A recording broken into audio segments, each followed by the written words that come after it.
ஜெபம் செய்வோம். மகா உன்னதங்களில் வாசமாயிருந்து இந்த பூமியின் மணமக்களாக எங்களை கண்ணோக்கி பார்த்து அனுதினமும் எங்களை பாதுகாத்து பராமரித்து வேண்டியத்தை வருகிற எங்கள் அன்பின் பரலோக பிதாவே, முக்கிய சதா காலங்களிலும் திடீர்கான மகிமைகளை உம்முடைய குமாரன் ரட்சகருமா இருக்கிற கர்த்தராகிய இயேசு கிறிஸ்துவா உம்மிடத்தில் எடுக்கிறோம். போதும் சகோதர சகோதரரை ஒன்று கூட்டி உங்கள் வேதத்தில் மறைந்துள்ள மகத்துவமான சத்தியங்களை நாங்கள் தியானிக்க நீர் எங்களுக்கு ஏற்படுத்தி கொடுத்தது நல்ல வாய்ப்புக்காக செலுத்துகிறோம். கேட்க இருக்கக்கூடிய சத்தியங்களை புரிந்து கொள்ளவும் அதற்கேற்றபடி வாழவும் எங்களுக்கு தேவைப்படுகிற உங்கள் பிறனாகிய பரிசுத்தாவை எங்களுக்கு தந்து விநியோகத்தை வேண்டுமாய் இந்த சிறிய விண்ணப்பத்தை ரட்சகர் இயேசு கிறிஸ்து மூலம் இடத்தில் எடுக்கிறோம். எங்கள் ஜீவனில் பிதாவே, ஆமாம்.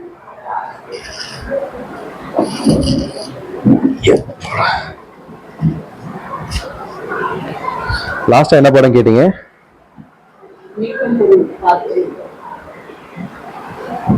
மீட்கும் பொருள் பார்ட் 3. நல்ல சம்மானம் என்ன கேட்டீங்க?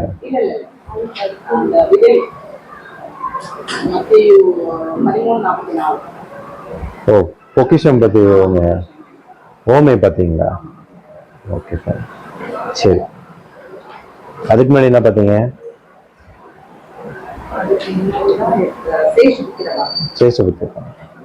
ஓகே.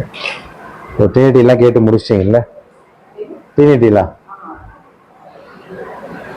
இது வரைக்கும் கேட்டதுல ஏதாவது டவுட் இருக்குங்களா உங்களுக்கு?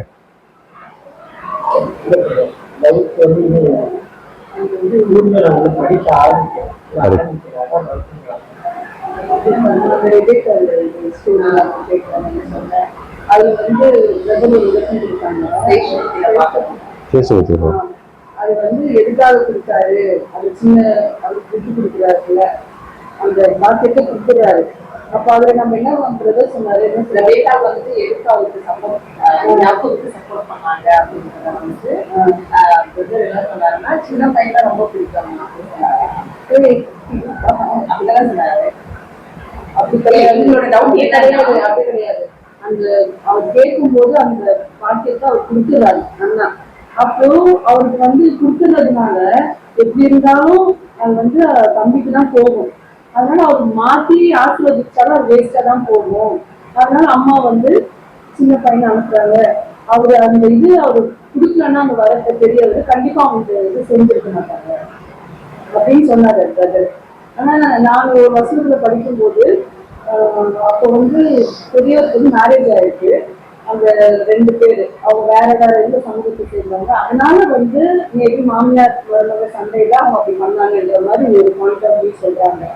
இதுல எது எடுத்துக்கிறதுன்னு ஒரு கிளாரிபிகேஷன். ஃபர்ஸ்ட் வந்துட்டு ஒரு சேஷ்டபுத்திர பாகம் அப்படின்ற ஒரு பாகத்தை பெற்றுக்கொள்ளக்கூடிய ஒரு மூத்த பிள்ளை செய்ய வேண்டிய கடமை எல்லாம் யார் செஞ்சுட்டு இருக்க அப்படின்னா யாக்கோப் செஞ்சுட்டு இருக்காரு.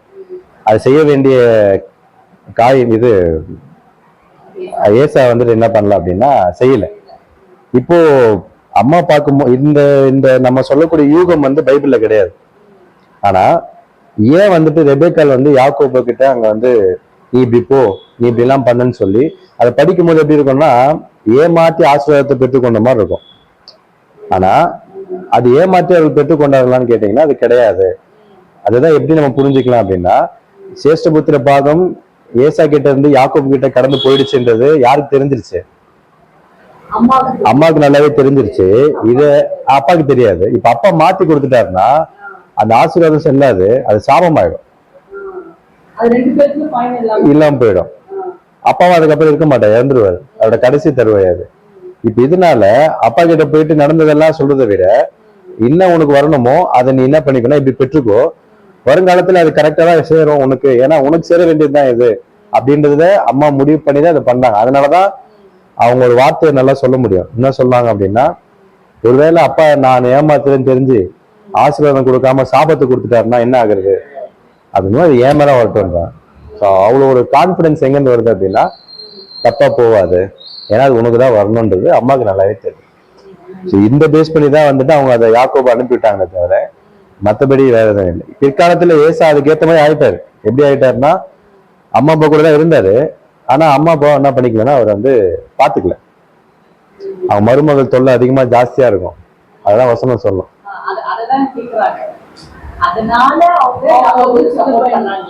அப்படி கிடையாது. ஏன்னா அந்த பிரச்சனைனால யாக்கோபுக்கு அப்படி இல்ல, மேரேஜ் ஆகல. மருமகள் பிரச்சனை ஃபியூச்சர்ல நடந்த விஷயம், அது ரெபேக்காளுக்கு தெரியாது. அப்போ வந்து மேரேஜ் ஆயிருக்குன்னு சொல்லுங்க. இல்ல அப்ப மேரேஜ் ஆகுது. நீங்க வந்துட்டு இல்ல அந்த டைம்ல வந்து அவருக்கு மேரேஜ் ஆகல. யாக்கோபு போறாரு தெரியுங்களா அவங்க மாமா வீட்டுக்கு, அந்த போயிட்டு ஒரு 14 வருஷம் அந்த கேப்பா இருக்கும். அந்த கேப்ல தான் ஏசாக்கு மேரேஜ் ஆகுது.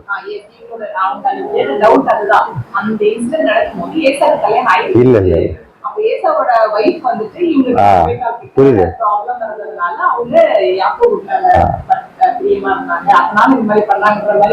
ஓகே ஏசாக்கு அப்ப மேரேஜ் ஆகல, ஏசாக்கும் ஆகல யாக்கோபுக்கும் ஆகல. ரெண்டு பேருமே வந்துட்டு ஒரு நல்ல வாலிப வயசுல இருக்கிறாங்க ரெண்டு பேருமே.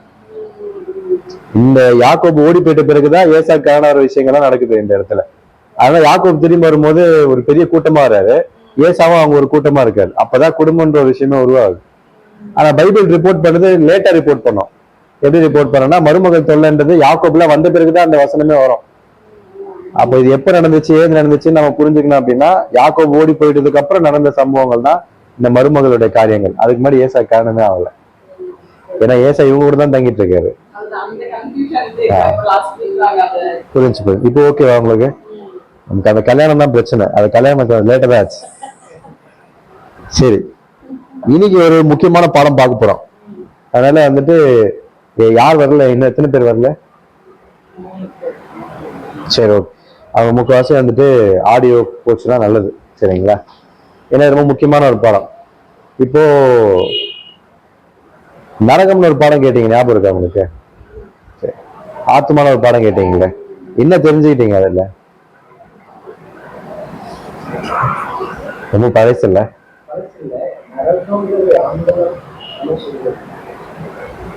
அவர் கன்சர்ன் நரகத்தில் ஒரு வீடு இல்லை.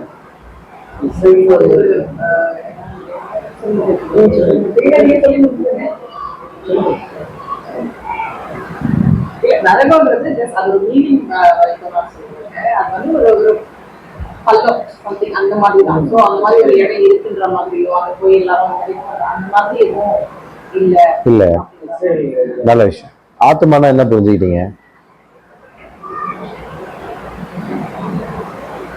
ஆத்மா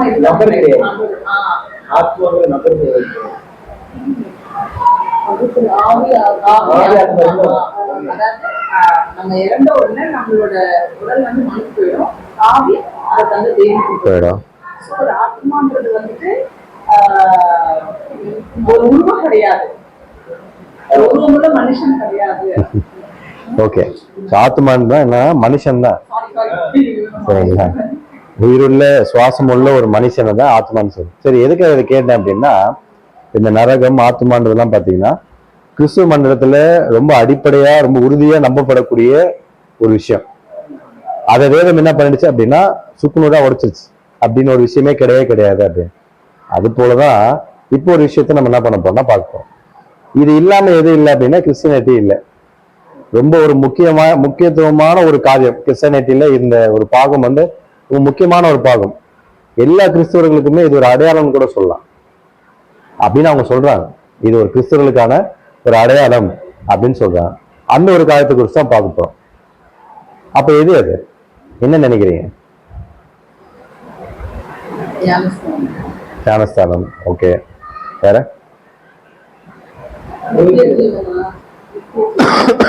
இல்ல, அதெல்லாம் எல்லாரும் கொடுத்துருவாரு. ஒரு கிறிஸ்தவன் இன்னொரு கிறிஸ்தவனை சந்திக்கிறாங்க அப்படின்னு வச்சுக்கோங்களேன், அவங்க கேட்கக்கூடிய கேள்விகள்ல இதுவும் ஒரு கேள்வி. இதுவுமே இப்போ ஒருத்தங்களை புதுசா ஒரு கிறிஸ்தவ சந்திக்கிறேன்னு வச்சுக்கோங்களேன், அவங்க கிட்ட கிரீட்டிங்ஸ் கொடுத்து அவங்க கிட்ட சில கேள்விகள் கேட்பாங்க. நீங்க எந்த சபைன்னு ஒரு கேள்வி கேட்பாங்க. அதுக்கப்புறம் நீங்க இதுல ஆயிட்டீங்களா, இதுல வந்துட்டீங்களா அப்படின்லாம் கேள்வி கேட்பாங்க. அந்த மாதிரி ஒரு கிறிஸ்தவனாலே இது ஒரு முக்கியத்துவமான ஒரு அடையாளமா இன்னைக்கு என்ன ஆயிடுச்சுன்னா ரட்சிப்புன்னு ஒரு விஷயம். வேற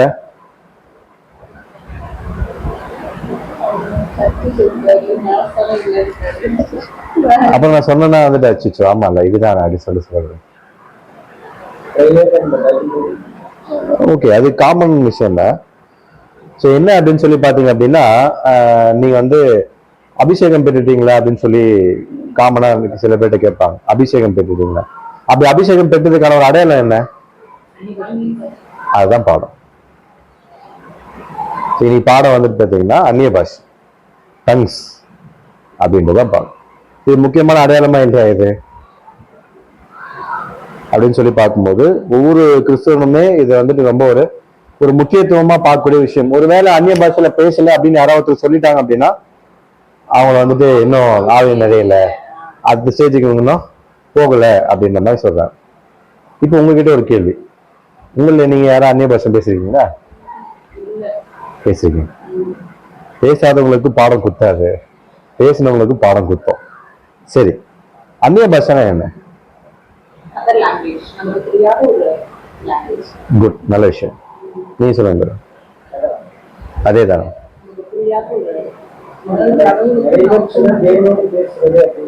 வெரி குட், நல்ல விஷயம். அதான் கரெக்ட். ஓகே, நீங்க சொல்லுங்க.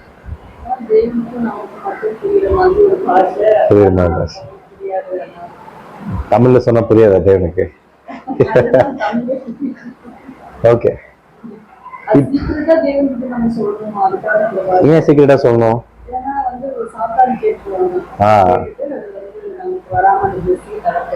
தேவன் அதான் கரெக்ட் கரெக்ட். இதுதான் நான் எதிர்பார்த்தேன். இந்த மாதிரி விஷயங்கள் தான் நான் எதிர்பார்த்தேன். நல்ல விஷயம் தான். இப்ப நீங்க சொன்னீங்க பாத்தீங்களா, நீங்க இதெல்லாமே உங்களுடைய ஒரு புரிந்து கொள்ளுது. இப்ப இதுதான் நீங்க என்ன பண்ணணும்னா, நான் பைபிள்ல இருந்து நம்ம படிக்க படிக்க இது அப்படியே சரியா தவறான்றது நீங்களே என்ன பண்ணிக்கோங்க அப்படின்னா யோசிச்சு பாருங்க. அதுக்கு முன்னாடி ஒரு சில யோசிக்கிறதுக்கான சில கேள்வி. இப்ப நீங்க சொன்ன மாதிரி ஒரு ரகசியமான ஒரு பாஷை ஏன் அப்படின்னா சாத்தான் அதை அந்த பிளெஸிங்கை தடை பண்ணிடுவான் அப்படின்னும் போது, இப்ப இந்த ஒரு தியரி இதை கேட்கும் போது எப்படி ஆயிடும் அப்படின்னு சொல்லி பாத்தீங்கன்னா, தேவனை விட அதிகமான ஒரு பலசாலியா யாரும் ஆயிட்டானா சாத்தான் ஆயிட்டார். கொடுக்கறவர்கிட்ட இருந்து வாங்கிட்டு அதை தடுக்கிற அளவுக்கு யார் பெரிய ஆள் ஆயிட்டா? சாத்தான் பெரிய ஆள் ஆயிட்டார். யாரை விட? இது புரிஞ்சுக்கல யாரு? கிறிஸ்தவர்கள். ஒண்ணு. ரெண்டாவது, இப்போ ஒரு பாஷை அப்படின்னு சொல்றீங்களே, அப்படின்னா பாஷைன்றது ஒரு சமஸ்கிருத வார்த்தை. நம்ம மொழியில சொல்லணும்னா அது மொழி, லாங்குவேஜ். கரெக்டா? மொழின்னா அதுக்கு என்ன இருக்கணும்? ஒரு மொழி இருக்கா? அர்த்தம் இருக்கணும். அடுத்து என்ன இருக்கணும்? அதுக்கு ஒரு சொல் வடிவம் இருக்கணும். சரிங்களா? ரெண்டு இருக்கணும், அர்த்தம், சொல் வடிவம். தேவன் கிட்ட பேசுறாங்கன்னு சொல்லிட்டு நீங்க நிறைய பேர் பேசுறாங்களே, உங்களுக்கு புரியுதா? மொழி எப்படி புரியாம இருக்கும்?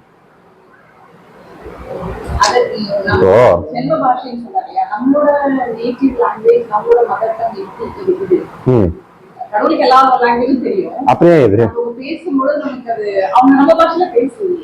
இப்ப அதுதான் அது புரியவே இல்லை அப்படின்னா ஒரு பாஷையே இல்லையே.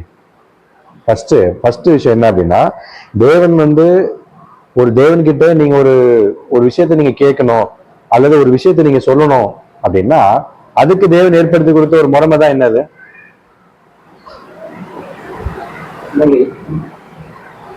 தேவன் கிட்ட ஜெபம். அதுதான் முறை. கரெக்டா? என்னோட நாமத்தை கொண்டு நீங்கள் பிதாவை கேட்டுக்கொள்வது எதுவோ அது உங்களுக்கு தருவார். அதுதானே. அந்நிய பாஷைன்றது என்னது? அதுல என்ன கேட்க போறீங்க? இதுல கேட்காதது அதுல என்ன கேட்க போறீங்க? சும்மா யோசிங்க அந்த மாதிரிலாம். இதுல கேட்காத நம்ம என்ன கேட்க போறோம்? சரி, அப்போ நான் ஜெபத்துல பேசுறது, அப்போ அதை சாத்தான் தடை செய்ய மாட்டாரா? இது சாத்தானுக்கு தெரியாத ஒரு பாஷை நான் பேசுறேன்னு சொல்லி ஒருத்தவங்க சொல்றாங்க. அப்ப இது தெரியும்ல இப்ப நான் பேசுறது, அப்ப இதை தானே அவன் தடை பண்ணுவான் அதிகமா. ஆனா இதே தடை பண்ண முடியாது சாத்தான, எப்படி அதுல தடை பண்ணும்? இது ஒரு குழப்பமான ஒரு கான்செப்டா இருக்கும் இந்த விஷயங்கள் யோசிச்சு பாத்தீங்கன்னா. ஃபர்ஸ்ட் ஆஃப் ஆல் என்ன புரிஞ்சுக்கணும் அப்படின்னு சொல்லி பாத்தீங்கன்னா, அந்நிய பாஷை பேசுகிறவன் தேவனோட ரகசியங்களை பேசுகிறான் அப்படின்னு சொல்லி 1 Corinthians 14:1 அந்த வசனத்தை போட்டதுனால இன்னைக்கு எப்படி பேசுறாங்க? அதை கேட்டிருக்கீங்களா? எப்படி பேசுவாங்க? அது ஒரு மாதிரி கத்துற மாதிரி சவுண்ட் எல்லாம் கேட்கும்ல, அப்படிலாம் பேசுவோம். இது தேவனுக்கு மட்டும் புரியக்கூடிய ஒரு மொழி அப்படின்னா எங்க இருக்கு? யார் பேசியிருக்கா பைபிள்ல? அந்த மாதிரி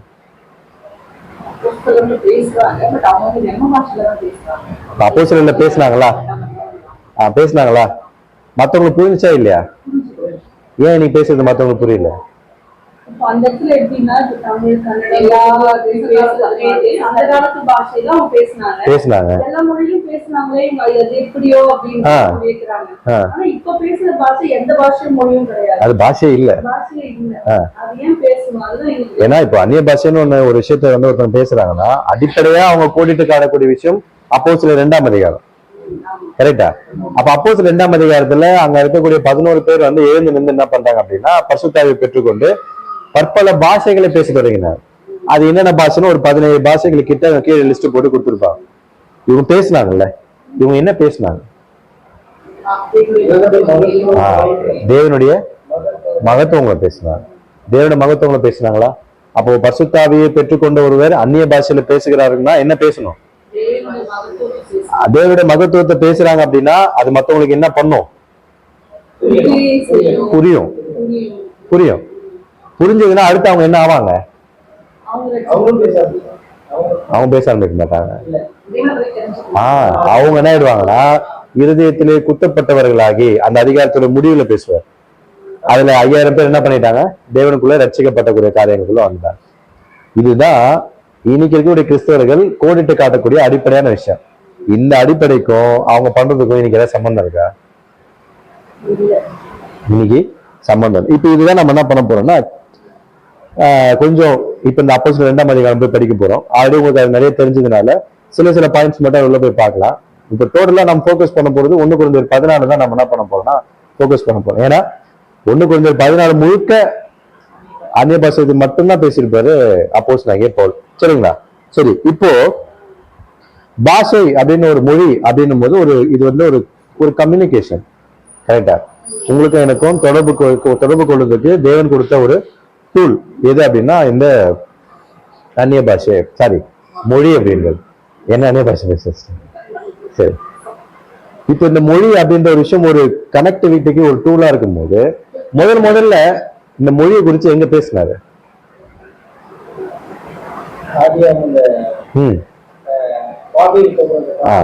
அங்கதான் பேசியிருக்காரு. இப்ப அங்க போவோம் பாருங்க. ஆதியாகமத்துல 11ஆம் அதிகாரம் 1ஆம் வசனம் பாருங்க. பூமி எங்கும் ஒரே பாஷையும் ஒரே விதமான பேச்சும் இருந்தது. பூமி எங்கும் ஒரே பாஷை ஒரே விதமான பேச்சு. ஒரே பாஷைனா ஒரே மொழி, ஒரே லாங்குவேஜ் இருக்கு, ஒரே விதமான பாஷை இருக்கு, ஒரே விதமான பாஷை தான் மொழி. பேச்சு அப்படின்னா ஒரே மொழி பூமி எங்கும், ஒரே விதமான பேச்சு அப்படின்னா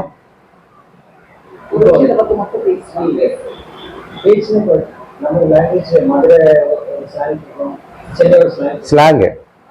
கரெக்டா? ஸ்லாங்.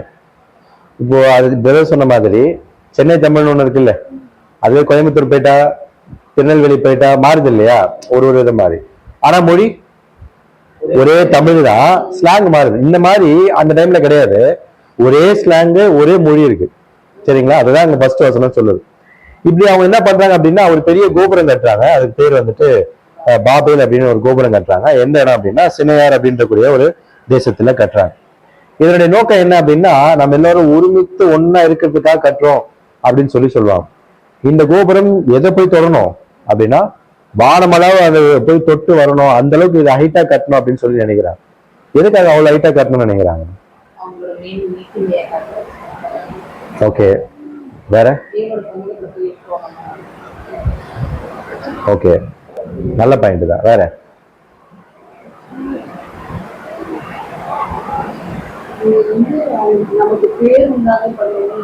நமக்கு பேர் உண்டாக பண்ணுன்ற விஷயம் தான் இருக்கு. ஏன் அவ்வளவு ஹைட்டா கட்டணும்னு கேக்குறேன். ஏன்னா அந்த டைம்ல அந்த மாதிரிதான் ஜனங்களே இருந்தாங்க. இன்னும் ஜனங்க என்ன ஆகல, பரம்பல இன்னும் பழகி பெருகல. இதுக்கப்புறம் தான் தேவன் என்ன பண்ணுவாங்கன்னா சிதறடிப்பாரு எல்லாரையும். அது வரைக்கும் எல்லாரும் ஒரே இடத்துலதான் இருக்கிறாங்க. இவங்களுக்குள்ள என்ன பேர் உண்டாக பண்ணணும்? இவங்களுக்கு என்ன, எதுக்காக இவ்வளவு ஹைட்டா கட்டணும்?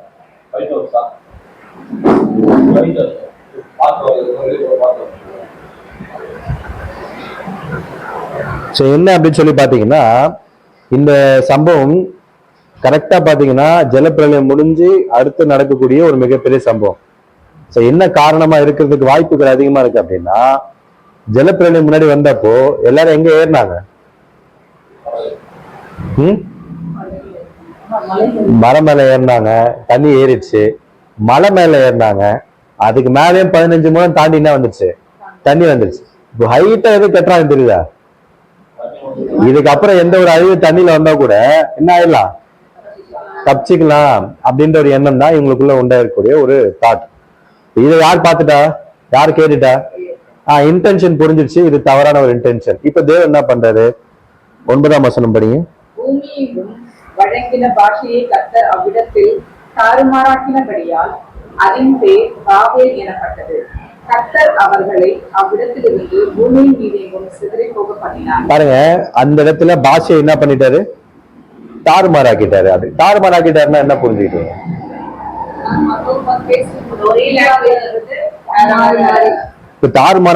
தாறுமாறு ஆக்குறதுனால அந்த இடத்துக்கு பேர் என்ன வந்துச்சு? பாபேல் அப்படின்ற பேருக்கான அர்த்தம் என்னன்னு சொல்லி பாத்தீங்கன்னா குழப்பம்னு அர்த்தம். அப்ப இந்த இடத்துல ஒன்னா இருந்த இந்த ஜனங்களுக்கு மத்தியில என்ன உண்டாயிடுச்சு? என்ன குழப்பம் உண்டாயிடுச்சு? என்ன ஆயிடுச்சு? என்ன ஆயிடுச்சு அப்படின்னா, ஒரு உதாரணத்துக்கு சொல்றேன். அந்த பாபேல் அப்படின்ற அந்த இடத்துல ஒரு 50,000 பேர் இருக்காங்கன்னு வச்சுக்கோங்க. 50,000 பேரும் தமிழ் பேசுறாங்க. இப்போ வேலை எப்படி போவோம்? வேலை எப்படி நடக்கும்? ரொம்ப ஸ்பீடா போவோம் வேலை. ஏன்னா தமிழ் இப்போ இந்தியக்காரங்களை வேலை பேசணும்னு வச்சுக்கோங்களேன், அவங்க கிட்ட பேசுறதுக்குன்னா இந்திய கத்துக்க வேண்டியதா இருக்கு. அவன் நம்ம ஒண்ணு சொல்ல, அவன் ஒண்ணு செய்யன்ற மாதிரி இருக்கும். இப்ப அதுவே எல்லாருக்கும் தமிழ் தெரியுதுன்னு வச்சுக்கோங்க. இப்ப வேலை எப்படி போகும் அப்படின்னா, ஸ்டாப், அந்த டிலேவே இருக்காது, வேலை போயிட்டே இருக்கும். இதே என்ன பண்றாரு தெரியுமா? அங்க மொழிகளை என்ன பண்றாருன்னா தாறுமாறாக்கிட்டார். இப்ப ஒரு மொழி இருந்தது இல்ல, 50,000 பேருக்கு மத்தியில ஒரு 300 மொழி கிட்ட வந்துருச்சுன்னு வச்சுக்கோங்க. இப்ப என்ன ஆயிடுச்சுன்னு தெரியுமா?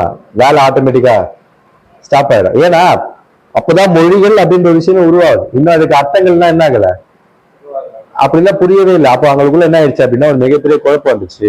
இப்ப குழப்பம் வந்ததுனால தேவன் என்ன பண்றாரு அப்படின்னா அவங்கள பூமி எங்கும் சிதறி போக பண்றாரு. இதுக்கப்புறம் வர வேண்டிய ஒரு வசனத்தை இதுக்கு முன்னாடியே எழுதிட்டாங்க. அந்த வசனம் இப்ப படிக்கலாம், நல்லா புரிஞ்சுக்கோங்க. இந்த சம்பவத்துக்கு அப்புறம் ஒரு வசனம் வந்திருக்கணும், அதை 10ஆம் அதிகாரத்துல முன்னாடியே போட்டாங்க. 10ஆம் அதிகாரம் 5ஆம் வசனம் படிங்க. இவர்களால் ஜாதிகளுடைய தீவுகள் அவனவன் பாஷையின் படியையும் அவரவர்கள் கோத்திரத்தின் படியையும் ஜாதியின் படியையும் வேறு வேறு தேசங்களாய் பகுக்கப்பட்டன.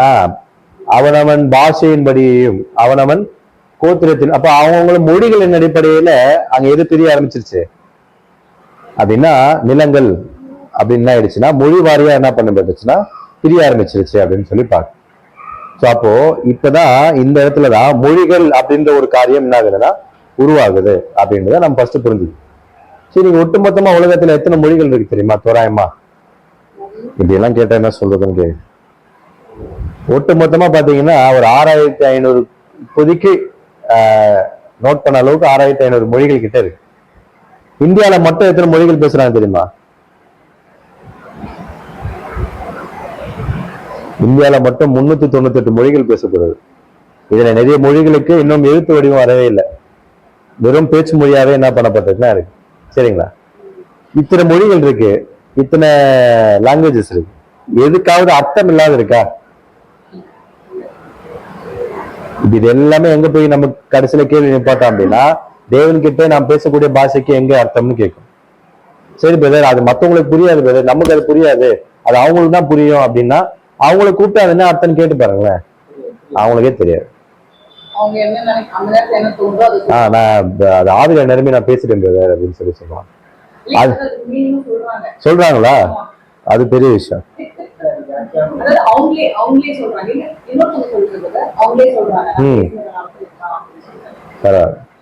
அப்ப சாத்தான் ரகசியத்தை புடிச்சுக்க மாட்டாரு போல.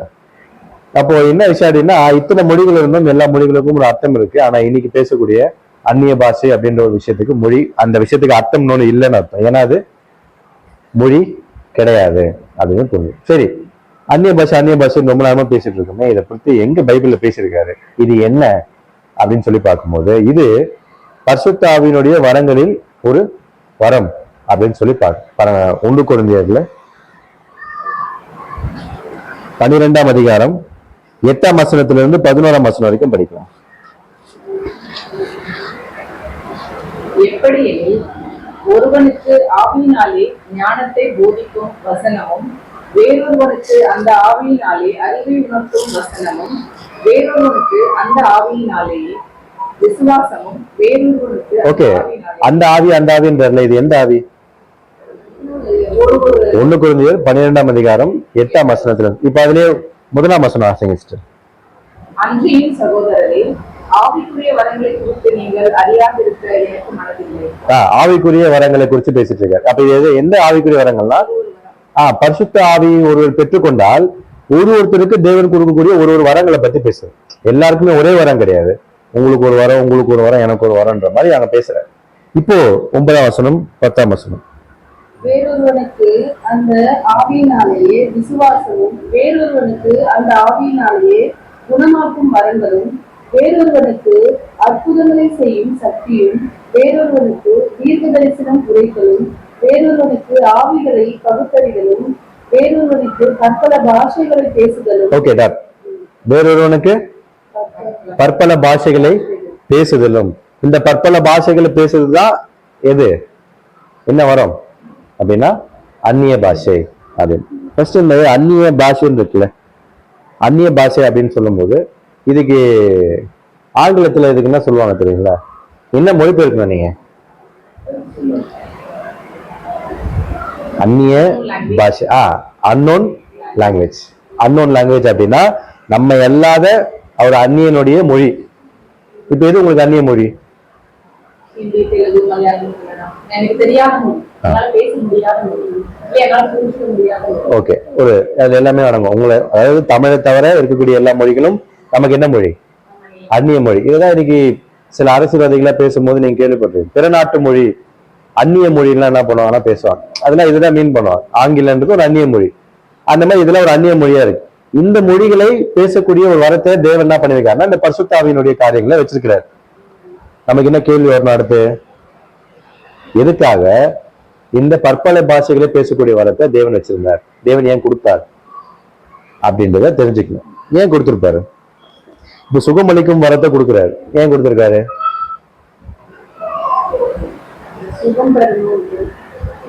இப்ப உங்களுக்கு சுகமளிக்கும் வரத்தை பரிசுத்தாவியா கொடுத்துட்டாருன்னு வச்சுக்கோங்க. எதுக்கு உங்களுக்கு கொடுத்திருக்காரு?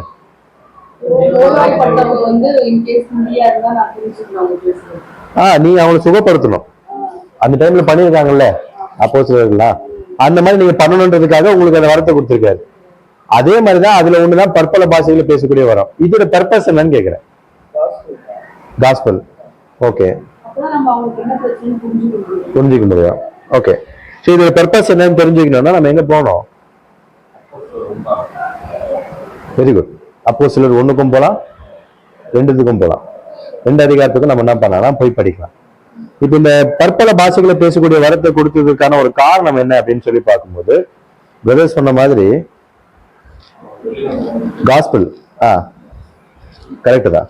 அப்போஸ்தலர்ல 1ஆம் அதிகாரம் 8ஆம் வசனம் படிங்க. பரிசுத்த ஆவி உங்களிடத்தில் வரும்போது நீங்கள் பலனடைந்து எருசலேமிலும் யூதேயா முழுவதிலும் சமாரியாவிலும் பூமியின் கடைசி பரியந்தமும் எனக்கு சாட்சிகளாய் இருப்பீர்கள் என்றார். பூமியின் கடைசி.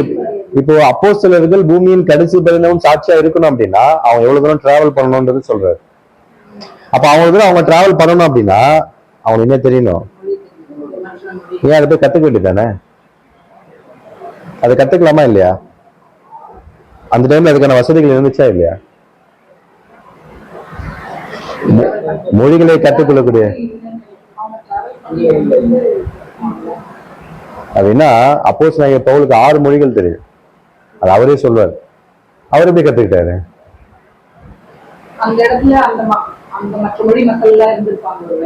அவர் கத்துக்கிட்டார். ஒருத்தர்கிட்ட போய் கத்துக்கிட்டார். கமாலியேல் அப்படின்ற ஒருத்தர்கிட்ட அவர் என்ன பண்றாருன்னா ஸ்டடி பண்ணி கத்துக்கிட்டார். எத்தனை மொழி? 6 மொழி கத்துக்கிட்டார். இதெல்லாம் படிப்போம். 1 Corinthians 14 அவரே சொல்வார், உங்களை விட அதிகமான மொழிகளை நான் பேசுவேன்னு சொல்லி. அப்ப 6 மொழிகள் தெரியும். அப்ப மொழிகளை கற்றுக்கொள்ளக்கூடிய வசதிகள் அந்த டைம்ல இருந்துச்சா இல்லையான்னு கேட்டீங்கன்னா இருந்துச்சு. ஆனா அப்போஸ்தலர்களுக்கு ஏன் தேவன் இந்த வரத்தை கொடுத்தாரு பிரத்யேகமா? அதான் கத்துக்க வச்சிருக்கலாமே. அவங்களுக்கு கத்துக்கிறதுக்கான ஒரு ஆப்பர்ச்சுனிட்டியோ இல்ல அந்த ஒரு விஷயத்தையோ பண்ணி கொடுத்துருக்கலாமே. ஏன் அப்போஸ்தலர்களுக்கு தேவன் டைரக்டா இந்த ஒரு வரத்தை கொடுத்து அவங்களை படிக்காமே இவ்வளவு தூரம் ஏன் இவ்வளவு தூரம் ஆக்குனாரு அப்படின்னு சொல்லி பார்க்கும்போது, அப்போஸ்தலர் எல்லாருமே யாரு? அவங்களாம் மீன் பிடிக்கிறோம். பாருங்க, அப்போஸ்தலர்ல 4ஆம் அதிகாரம் 13ஆம் வசனம் படிங்க.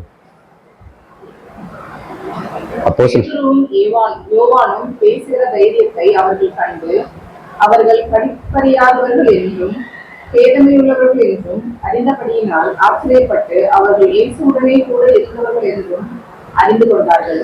அவர்கள் யாரு? படிமறி வசனம் ரொம்ப தெளிவா சொல்லுது, படிப்பறிவில்லாதவர்கள். பேதமை உள்ளவர்கள்னா பேக்குன்னு சொல்லுவாங்கல்ல, அப்படின்னா என்ன? ஒண்ணுமே கத்துக்காம ஒண்ணுமே தெரியாம ஒரு அப்பாவிங்களா இருக்கிறாங்க தெரியுமா, அவங்க. படிப்பறிவே இல்லை யாருக்கு? அப்போஸ்தலர்கள். இவங்க எல்லாம் யாரு அப்படின்னா மீன் பிடிக்கிறோம். இவங்க போய் எப்படி கத்துப்பாங்க? கத்துக்கிறதுக்கு வாய்ப்புகள் இருந்தும் இவர்களுக்கு என்ன இல்லை, அதுக்கான சக்தி கிடையாது. இதனாலதான் தேவன் பிரத்யேகமா ஏற்படுத்தி கொடுத்தது என்ன தெரியுங்களா? பற்பல பாஷைகளை பேசக்கூடிய வரம். புரிஞ்சுங்களா? அப்போ பற்பல பாஷைகளை பேசக்கூடிய அந்த வரத்தை கொடுத்ததற்கான ஒரு பர்பஸ் என்னன்னு சொல்லி கேட்டீங்கன்னா, பூமியின் கடைசி பரியந்தமும் அவங்க போயிட்டு இந்த சுவிசேஷத்துக்குரிய காரியங்களை அவங்க பிரசங்கிக்கணும் அப்படின்னா அவர்களுக்கு மொழிகள் தெரியணும்.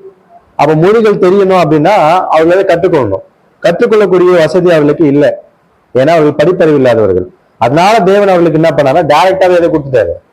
பசுத்தாவை கொடுத்து மொழிகளை பேசக்கூடிய வரத்தை அவங்க என்ன பண்ணிட்டாருன்னா கொடுத்துட்டாரு அப்படின்னு சொல்லி பார்க்கணும். இதுதான் எங்க நடக்குது? இதுதான் எங்க நடக்குதுன்னா அப்போஸ்தலர் 2ஆம் அதிகாரத்துல நடக்குது. சரிங்களா? இப்ப அவங்க மேல் வீட்டார்கள் எல்லாம் ஒண்ணு கூடி இருக்கிறாங்கல்ல, சரிங்களா? இப்ப அதுல வந்துட்டு 2ஆம் வசனம் 3ஆம் வசனம் அப்போஸ்தலர் 2ல அப்பொழுது பலத்த காற்று அடிக்கிற முழக்கம் போல வானத்திலிருந்து சடிதியாய் ஒரு முழக்கம் உண்டாகி அவர்கள் உட்கார்ந்திருந்த வீடு முழுவதையும் நிரப்பிட்டு, அல்லாமலும் அக்னிமயமான நாவுகள் போல பிரிந்திருக்கும் நாவுகள் அவர்களுக்கு காணப்பட்டு அவர்கள் ஒவ்வொருவர் மேலும் வந்து அமர்ந்தது. எது வந்து அமர்ந்துச்சு? அந்த நாவு அக்கினிமயமான நாவு. இதனாலதான் இன்னைக்கு டங்ஸ் பேசுங்க டங்ஸ் பேசுங்க டங்ஸ் பேசுங்கன்னு சொல்றதுக்கான ரீசன் என்னன்னா, இந்த இடத்துல வந்துட்டு நாவுகள் அப்படின்ற ஒரு வார்த்தை. நாவுனா டங்கு, நாவுகள்னா டங்ஸ். இங்கிலீஷ்ல டங்ஸ்ன்னு போட்டிருப்பாங்க. அதை வந்துட்டு நீங்க வந்து நீங்க டங்ஸ் பேசுங்க, டங்ஸ் பேசுறீங்களா, டங்ஸ் பேசுறீங்களா கேட்பாங்க. இப்ப இது இது இது எந்த அளவுக்கு ஒரு அடிப்படையான ஒரு புரிந்து கொள்ளுதல் என்பது இப்ப நான் ஒரு உதாரணம் சொன்னா நீங்க ஆமால அப்படின்னு சொல்றீங்க. நம்ம அதை அப்புறம் பார்ப்போம். வேதாகமத்தின் அடிப்படையில ஒரு அடையாளம் இங்க காண்பிக்கப்பட்டிருக்கு. என்ன அடையாளம் காண்பிக்கப்பட்டிருக்குன்னா, அவர்கள் மேல திறக்கப்பட்டிருக்கக்கூடிய நாவுகள் வந்து எரிஞ்சு வந்து எரிஞ்சுக்கிட்டு அவங்க மேல வந்து அமர்ந்துச்சு அப்படின்னு சொல்லப்பட்டிருக்கு. இதுக்கான அர்த்தம் என்ன? ஏன் இங்க ஆக்சுவலா அது என்னதுன்னா பரிசுத்த ஆவியை பெற்றுக்கொள்ளக்கூடிய விஷயம். அந்த பரிசுத்த ஆவி எப்படி வருது அவங்களுக்கு? நாக்கு மாதிரி எரிஞ்சுக்கிட்டே வருது. ஏன்? சரி, நீங்க யோசிக்கணும். வெரி குட், நல்ல புரிஞ்சுக்கணும். பதில் கரெக்ட். ஒரு அடையாளத்தை பார்த்துட்டு உள்ள வந்துடலாம். இதுக்கு முன்னாடி பேப்டிசம் எடுக்கும்போது, ஞானஸ்நானம் எடுக்கும்போது யாருக்காவது அடையாளம் காண்பிக்கப்பட்டிருக்கா? பரிசுத்த ஆவி புறாவை போல வந்து என்ன பண்ணுச்சு? அமர்ந்துச்சு. ஏன் இந்த இடத்துல புறா, இந்த இடத்துல ஏன் நாக்கு?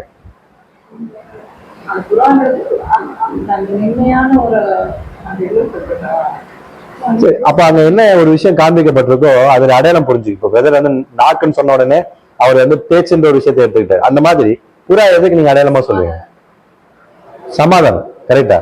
நம்முடைய ஆண்டவர் இயேசு கிறிஸ்து இந்த பூமிக்கு வந்ததுக்கான காரணம் என்ன அப்படின்னா, தன்னுடைய ஜீவனை இந்த பூமியில கொடுத்து தேவனுக்கும் மனிதர்களுக்கும் இடையே இருக்கக்கூடிய அந்த பகைமையை நீக்கி ஒரு சமாதானத்தை ஏற்படுத்தும். இதனாலதான் அங்க பரிசுத்த ஆவி எப்படி வந்துச்சு அவர் மேல?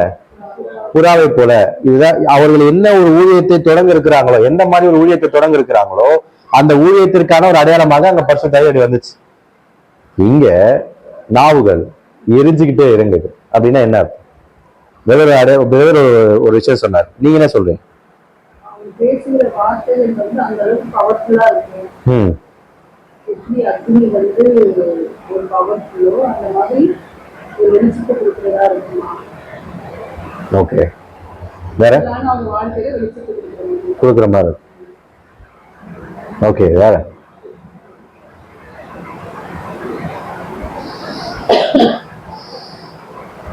அதுதான் அந்த வார்த்தையோட பவர்ஃபுல். அதாவது ஒரு சத்தியத்தை பேசுறதுக்காக அவங்க ஒளிவும் பொருட்கள் இல்லாம டைரக்டா ஸ்ட்ரெயிட் ஃபார்வர்டா பேசுறாங்க. புரியுது. Okay okay. நீங்க பேர் என்னத்த சொல்ல நான். சரி சரி, நீங்க சொன்ன 3 பேர் சொன்ன பதிலும் வந்து கரெக்ட் தான். அங்க நாவு அப்படின்னு சொல்லப்படும் போது நாவு எதை அடையாளப்படுத்துது அப்படின்னா நம்ம பேசக்கூடிய வார்த்தைகள் என்ன பண்ணணும்னு அடையாளப்படுது. இப்ப அந்த வார்த்தைகள் அது எப்படி இருக்கு அப்படின்னா அக்கினி போல அவர்கள் மேல வந்து அமருது. அப்போ நீங்க சொன்ன அந்த உதாரணம் கரெக்ட். என்ன அப்படின்னா அந்த ஒரு ஸ்ட்ராங்கான ஒரு போல்டான ஒரு ஒரு ப்ரீச்சிங்ஸ் அங்க அவங்களுக்கு என்ன பண்ணுன்னா கொடுத்தது. எப்படி பேர் சொல்றீங்க அக்கினி அழகா அடையாளப்படுத்துதா அப்படின்னு சொல்லி கேட்டீங்க அப்படின்னா ஆமா. ஏன்னா இதை பெற்றுக்கொண்ட அப்போஸ்தலர்கள்ல யார் எழுந்து பேசுறா? அப்போஸ்தலர் பேதுரு எழுந்து என்ன பண்றாரு? பேசுறாரு. என்ன பேசுறாரு? ஜீவாதிபதியை நீங்க தான் என்ன பண்ணீங்க? எங்க வந்துச்சு இந்த தைரியம் இருக்கு?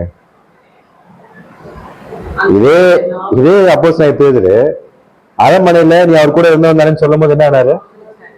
இங்க எங்க இருந்துச்சு தைரியம்? அதான் பரிசுத்தாவி. பரிசுத்தாவியை ஒருவர் யார் பெற்றுக்கொள்றாங்களோ எந்த சூழ்நிலையும் மரணமே எதிர நின்றாலும் அவங்களை என்னைக்குமே தேவனுடைய காரியத்துல இருந்து விட்டு கொடுக்கவே மாட்டாங்க. இவர் நின்று பேசுறது எங்க தெரியுங்களா? தேவாலயத்துல நின்று பேசுறாரு. அந்த இடத்துல நின்று அவர் என்ன பண்றாரு அப்படின்னா ரொம்ப ஸ்ட்ராங்கா பேசுறாரு. நீங்க தான் பண்ணீங்க, அதை நாங்க சாட்சி நாங்க அதுக்கு அப்படின்னு சொல்லி அவங்க பேச. இத்தனைக்கும் பாருங்க அதுல அப்போஸ்தலர்ல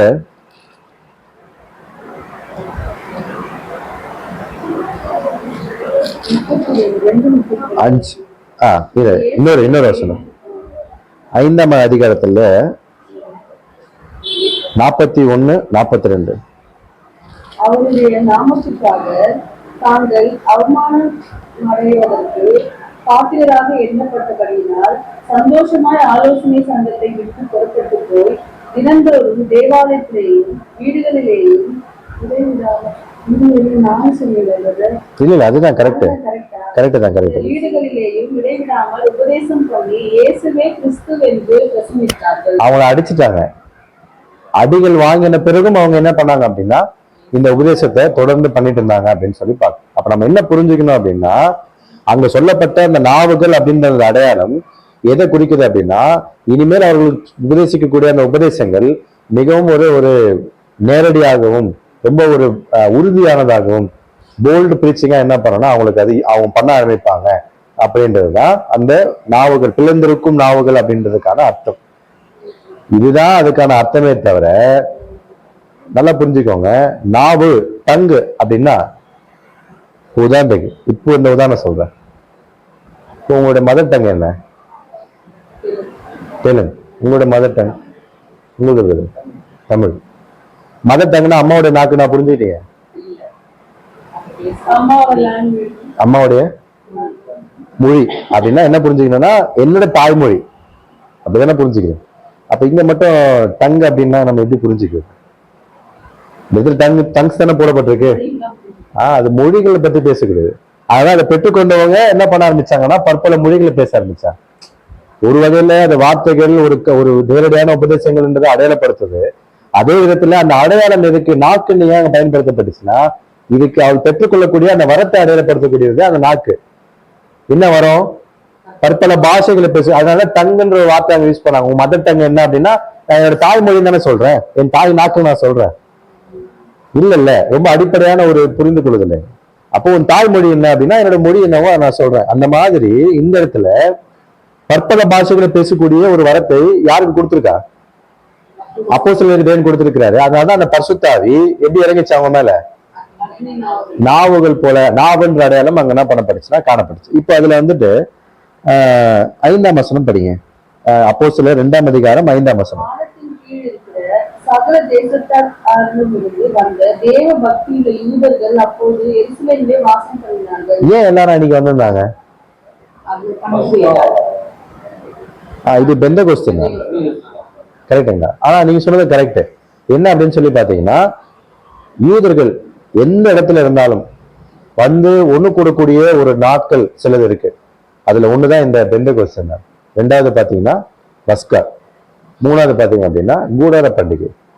இந்த 3 பண்டிகைக்கும் யூதர்கள் எங்க இருந்தாலும் என்ன பண்ணிடுவாங்க, எருசலேத்துக்கு வந்துடுவாங்க. அப்படி எருசலேம்ல இருக்கக்கூடிய இந்த டைம்ல தான் அப்போஸ்தலர்களுக்கு இந்த வரம் கொடுக்கப்பட்டு அவங்க எழுந்து என்ன பண்றாங்க, பேசுறாங்க.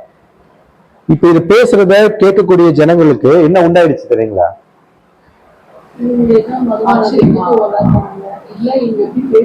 பயம் வந்துச்சு. ஃபர்ஸ்ட் வசனம் என்ன சொல்றதுன்னா, 6ஆம் வசனம் படிச்சு பாத்தீங்கன்னா, அவர்கள் பேசுகிறது இவர்கள் கேட்டபடினால் கலக்கம் அடைந்தார்கள், பயந்தாங்க ஃபர்ஸ்ட். ஏன்?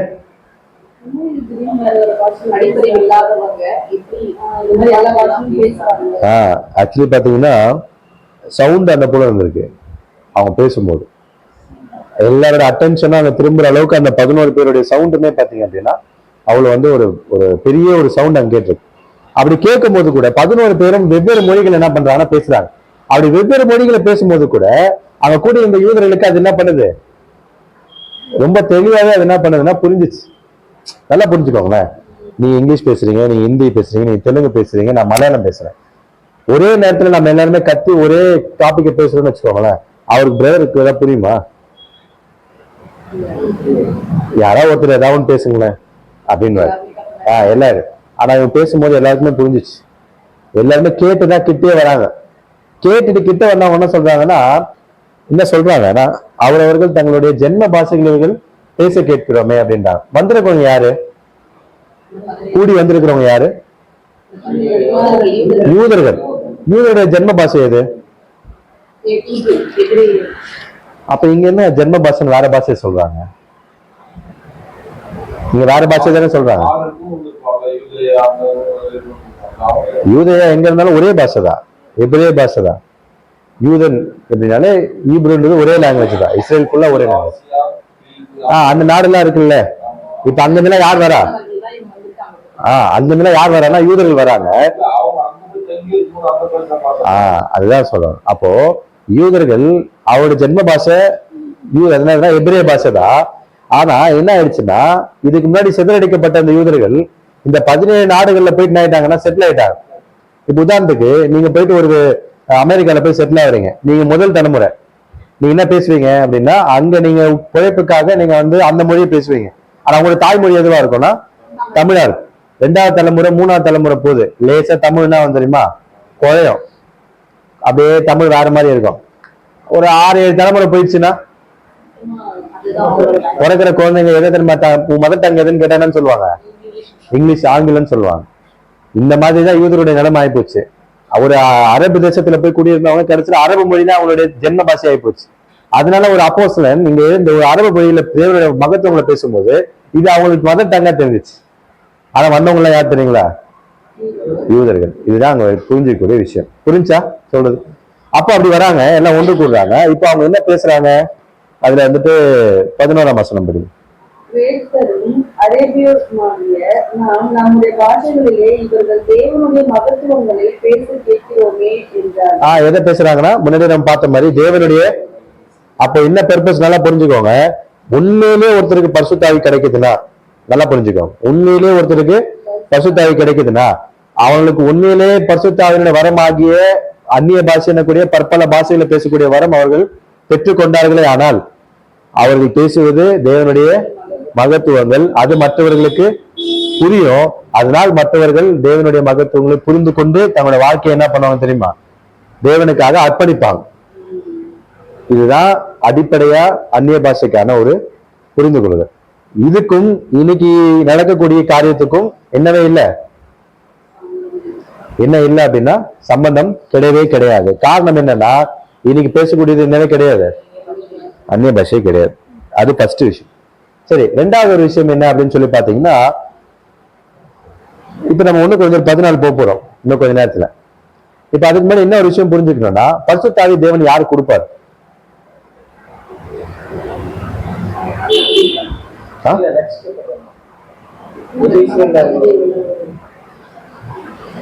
ஓகே, வேற 4:30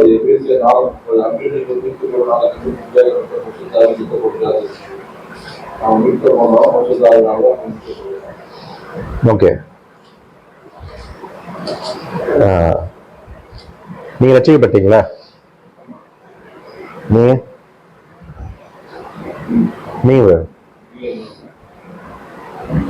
ஏன் அதான் தேவனுக்கு மூலமா காரியம் செஞ்சு தேவனுக்கு மூலமா காரியம் செஞ்சுதான் இருக்கும்.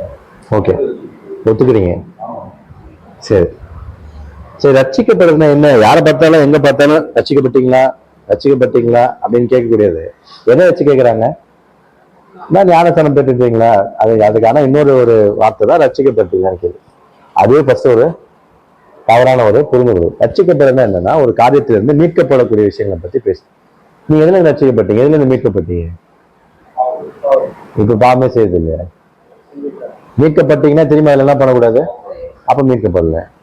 அப்ப ரட்சிக்கப்படுறதுக்கான அர்த்தம் இது கிடையவே கிடையாது. அப்போ எப்போ ஒருத்தர் ரட்சிக்கப்படுவாங்க?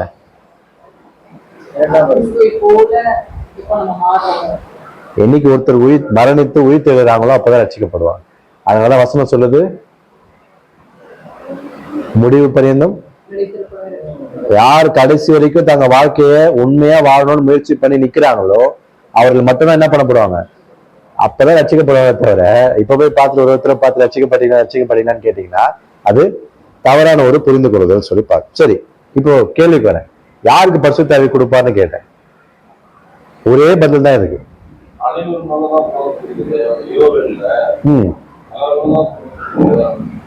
ஆமா, கரெக்ட். எல்லாரும் கொடுக்குறேன்னு சொல்லியிருக்காரு. எல்லாரும் நீங்க பெற்றுக்கொண்டாங்களா?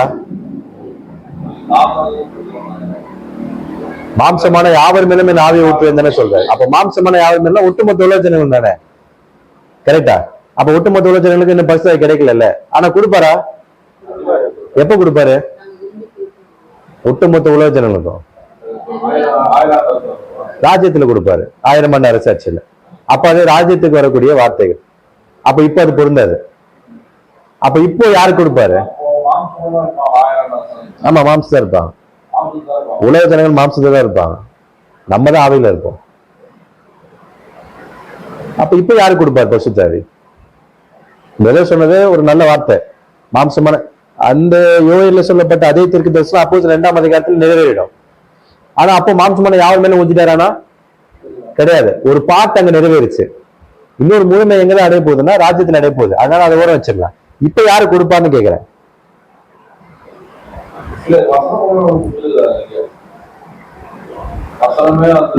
இந்த பரிசுத்தாவி அப்படின்னு நீங்க ஒரு டாபிக் எடுத்துட்டீங்க அப்படின்னா ஒரே ஸ்ட்ரெயிட் ஃபார்வர்ட் பதில் தான்.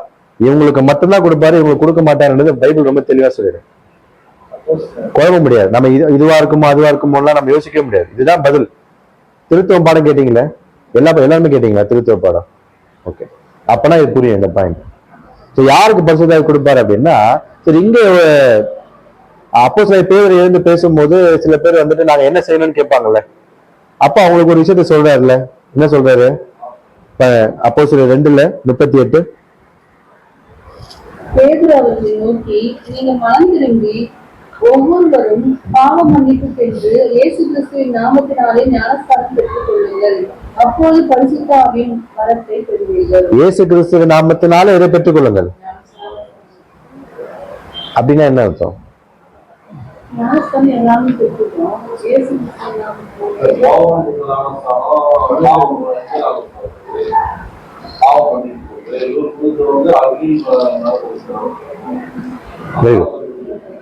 அது சொல்றாரு. இயேசு கிறிஸ்து நாமத்தினால. சரி, அப்போஸ்தலர்களுக்கு ஞானஸ்தானம் கொடுக்கணும்னு சொல்லி எங்கேயாவது நம்ம ஆண்டவர் சொல்லியிருக்காரா?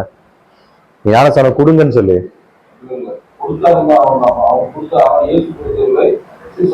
கொடுத்தாங்கன்றது இல்ல. நீங்க இதுக்கப்புறம் கொடுங்கன்னு எங்கேயா சொல்லியிருக்காரா?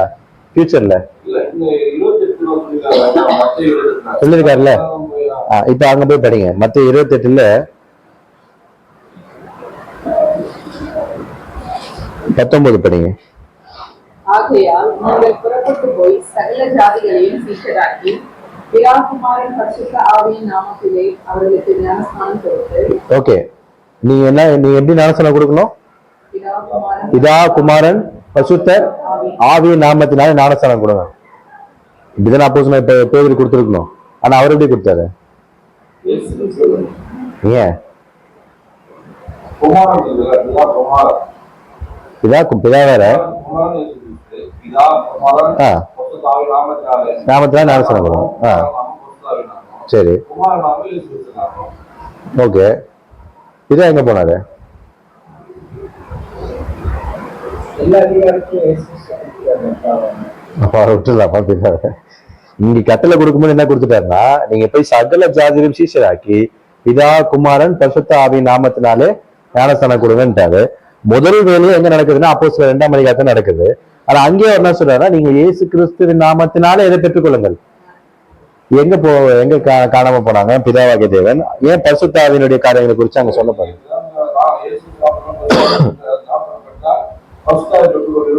ஓகே, பரிசுத்த ஆவி வந்துடுச்சு. பிதாவாகிய தேவன் சரி, இயேசு கிறிஸ்துவின் நாமம் தானே அங்க வெறும் ஒருத்த நாமத்தை மட்டும் மென்ஷன் பண்றாரு. பிதாவினுடைய நாமத்தை மென்ஷன் பண்ணல. பரிசுத்த ஆவிக்கு நாமம் கிடையாது. பரிசுத்த ஆவி என்னென்ன புரிஞ்சுக்கணும்னா, அது பிதாவாகிய தேவனுடைய உன்னதத்திலிருந்து வரக்கூடிய ஒரு பலன் அப்படின்றத புரிஞ்சுக்கணும். இந்த புரிதலின் அடிப்படையில ஒருத்தவங்களுக்கு என்ன கொடுங்கன்றாரு, ஞானஸ்தானம் கொடுங்கன்றாரு. இதுதான் ஆண்டவர் இயேசு கிறிஸ்து சொன்ன கட்டளை. ஆனா அப்போஸ்தலனாகிய பேதுரு என்ன பண்றாரு அப்படின்னா, இயேசு கிறிஸ்து நாமத்தினால மட்டும் ஞானஸ்தானம் பெற்றுக்கிட்டா நீங்க எதை பெற்றுக்கொள்வீங்க?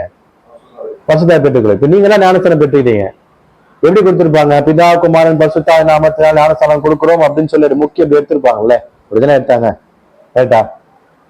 அப்போ அது இயேசு கிறிஸ்து சொன்ன மாதிரி அது அப்படின்னு இருக்கு. அப்போ ஆனா அப்போஸ்தலனாகிய பேதுரு என்ன சொல்லிட்டாருன்னா, நீங்க வேணாம் வெறும் இயேசு கிறிஸ்து நாமத்தினால மட்டும் எடுங்க, பரிசுத்த ஆவி பெற்றுப்பீங்க. என்ன விஷயமா இருக்கும் இது? தப்பா பண்ணிட்டாரா நம்மால?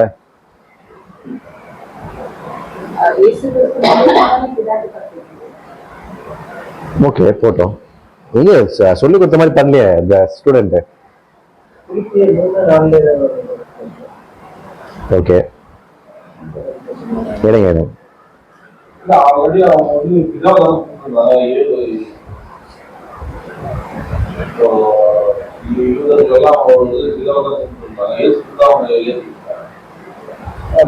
உங்க பேரு பேரு உங்க பேரு இல்ல இல்லையா? நான் யாரு ஏகிட்ட சொல்ல. உங்க பேரு? தமிழ்ச்செல்வன். ஆல்பர்ட் இல்ல, எனக்கு தமிழ்ச்செல்வன் ரொம்ப பிடிச்சது. நான் அப்படியே கூப்பிடுறேன். நல்ல பேர். 2:10 இயேசு கிறிஸ்து நாமத்தில் வானோர் பூமிக்குள் பூமிக்குள்ளவருடைய முழங்கால்களும் யாவும் உடன்படிக்கை பிதாவாகிய தேவனுக்கு மகிமையாக இயேசு கிறிஸ்து கர்த்தருக்கு நாவுடைய அர்த்தம் பண்ணும்படிக்கு எல்லா நாமமும் நமக்கு ஏற்பட்டது. ஓகே, அதனால இயேசு கிறிஸ்து இதே இயேசு கிறிஸ்து கொடுத்த ரிவார்டு. அவர் வந்து தேவனுக்கான ஒரு வாக்கியம் முடிச்சதுனால தேவன் இப்படி எல்லாம் அவர் கொடுத்துட்டாருன்னு சொல்லி அவர் எழுதுறாரு. ஆனா பேப்டிசம்னு வரும்போது அதுக்கான அவசியம் தேவையில்லை. சோ பதிலுக்குள்ள போனா என்ன விஷயம் அப்படின்னா, பிரதர் தமிழ்ச்செல்வன் பதில் சொன்னதுதான் ரொம்ப அழகான ஒரு பதில் சொன்னார் தமிழ்ச்செல்வன். நான் எதிர்பார்க்கல அந்த பதில் சொல்றேன். சோ என்ன அப்படின்னு சொல்லி பாத்தீங்கன்னா, நாமம் அப்படின்னு சொல்லப்படும் போது அது பெயர் அப்படின்ற ஒரு விஷயத்தை விட அவர்கள் யார் என்பதை அடையாளப்படுத்தக்கூடியது தான் நாமம். சரிங்களா? இப்போ பிதா யாருன்னு ஒருத்தவங்களுக்கு தெரியணும், இயேசு கிறிஸ்து யாருன்னு ஒருத்தவங்களுக்கு தெரியணும், பரிசுத்த ஆவினா என்னன்றது ஒருத்தவங்களுக்கு தெரியணும். அப்போதான் ஒருத்தர் எதை பெற்றுக்கொள்வார்கள். அப்பதான் ஒருத்தருக்கு ஞானஸ்தானமே கொடுக்கணும். அப்பதான் ஒருத்தங்க எதை பெற்றுக்கொள்வாங்க? பரிசுத்த ஆவியை பெற்றுக்கொள்வாங்க. நீங்க சொன்ன மாதிரி தமிழ்ச்செல்வன் சொன்ன மாதிரி பிதாவாகிய தேவனை குறித்து சொல்லணுன்றதுக்கான அவசியம் அங்க தேவையான்னு கேட்டீங்கன்னா யூதர்களுக்கு தேவை கிடையாது. ஏன் தேவை கிடையாது? கடவுளா கும்புறதே அவரு தானே. ஆனா யார் தான் ஏத்துக்கல, அதனால அவரை பத்தி சொன்னா மட்டும் போதுங்க. அவருடைய நாமத்தை நீங்க தெரிஞ்சுக்கோங்க, அப்புறம் ஞானஸ்தானம் எடுங்க. எதை பெற்றுப்பீங்க? பரிசுத்த ஆவியை நீங்க பெற்றுப்பீங்க. புரிஞ்சா? தேவ சொன்ன பதில், தேவ சொன்னது சரி. அதனால அப்போ நான் பேதுரு எழுந்து பேசும்போது கூட யாரை பத்தி தான் பேசினாரு? ஆண்டவரை யார் இவர்கள் ஏற்றுக்கொள்ளவில்லையோ அவரை தான் இவர்கள் மறுதளிச்சாங்க. அவர் தான் தேவனுடைய குமாரன், அவர் தான் எழுப்பினாருப்பா. நீங்க தேவன் யாரை சொல்றீங்களோ அவர் தான் யாரை எழுப்பினார்? ஆண்டவரை இயேசு கிறிஸ்து எழுப்பினாரு அப்படின்றத ரொம்ப அழகா என்ன பண்ண சொன்னார். அப்போ இந்த இடத்துல ஏன் இயேசு கிறிஸ்துவ நாமத்தினால மட்டும் சொன்னாருன்னா, இப்போதைக்கு யூதர்களுக்கு தெரிய வேண்டிய ஒரே ஒரு நபர் யார் மட்டும்தானா, அந்த நாமத்தை நீங்க முதல்ல தெரிஞ்சுக்கோங்க. அப்புறமா இந்த 3 நாமத்தை தெரிஞ்சுக்கிட்ட பிறகு நீங்க எதை பெற்றுக்கலாம்? ஞானஸ்தானம் பெற்றுக்கலாம். பெற்றுக்கிட்டா நீங்க எதை பெற்றுக்கொள்வீங்க? ஹோலி ஸ்பிரிட்டை நீங்க பெற்றுப்பீங்க அப்படின்னு சொல்றாரு. இப்ப சொல்லுங்க, பரிசுத்த ஆவி யாரு கொடுப்பாரு? இயேசு கிறிஸ்துவின் நாமத்தினாலே நாமத்தை தெரிஞ்சுக்கிறவங்க அது யூதர்களுக்கு இயேசு கிறிஸ்துவ பத்தி மட்டும்தான் தெரியணும், கரெக்டா? அதனால அவங்களுக்கு அது மட்டும் தான் சொன்னாரு. இன்னைக்கு யாருக்கு, இன்னைக்கு ஒட்டுமொத்த கிறிஸ்தவர்களுக்கு யாரை பத்தி தெரியணும்? இதா பத்தி தெரிஞ்சுச்சா யாருக்காவது? ஃபுல்லா இல்ல, தெரியவே தெரியாது. அதான் உண்மை, தெரியாது. குமாரனை பத்தி தெரியுமா? சரியான பதில். தவறா தெரியும். நீ இப்படி இல்ல, கரெக்டா பதில் சொல்லக்கூடாது. தவறா தெரியும், கரெக்ட். ஒரு ராங் அட்ரஸ்ல தெரியும் ஆண்டவர் இயேசு கிறிஸ்துவ. பரிசுத்த ஆவியை தெரியுமா? அதுவும் தவறாதான் தெரியும். எப்படி இவர்களுக்கு பரிசுத்த ஆவியை தேவன் கொடுப்பாரு? புரிஞ்சா? இவங்களுக்கு பரிசுத்த ஆவி கிடைக்குமா? தேவன் கொடுக்கறதுக்கான எந்த ஒரு குவாலிட்டி இருக்கா? இவங்களுக்கு குவாலிபிகேஷன் இருக்கா? அப்ப எப்படி பரிசுத்த ஆவி பெற்றுக் கொள்வாங்க? அப்புறம் எப்படி அந்நிய பாஷை பேச முடியும்? அப்புறம் எப்படி ஆவி எழுத முடியும்? எல்லாம் என்ன ஆயிடுச்சு? எல்லாம் கட் ஆயிடுச்சு. புரிஞ்சா சொல்ல வர்றது? அப்போ பரிசுத்த ஆவியை தேவன் யாருக்கு கொடுப்பாருன்னா, பிதாவாகிய தேவன் யாரு, ஆண்டவராகிய இயேசு கிறிஸ்து யாரு, பரிசுத்த ஆவினா என்னன்னு ஒரு தெளிவே இல்லாதவங்களுக்கு எப்படி கொடுப்பாரு பரிசுத்த ஆவிய? பரிசுத்த ஆவியை இன்னொரு நபரா தானே இன்னைக்கு பார்த்துட்டு இருக்காங்க. ஆனா பரிசுத்த ஆவி என்னதுன்னா உன்னதத்திலிருந்து வரக்கூடிய, தேவன் கிட்ட வரக்கூடிய ஒரு பலன். அதுல தெளிவா இருக்கீங்களே நீங்க? அதுல சந்தேகம் இருக்கா?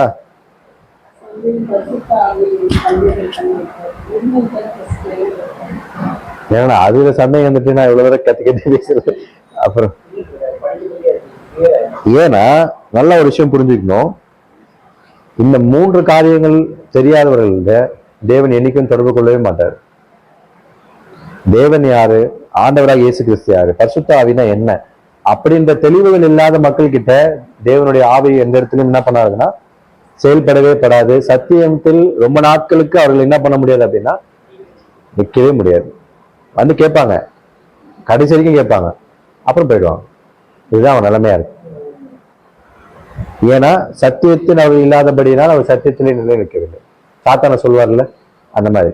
அப்போ பரிசுத்த ஆவி என்பது ஒரு ஆளா, ஒரு நபரா? நீங்க கேட்டு 1 மாசம் இருக்குமா? 2 மாசம் ஆயிடுச்சா?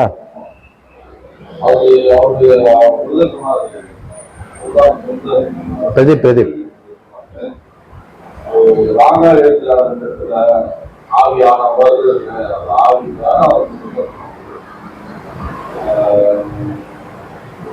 அவருக்கு ஒரு உருவம் கிடையாது.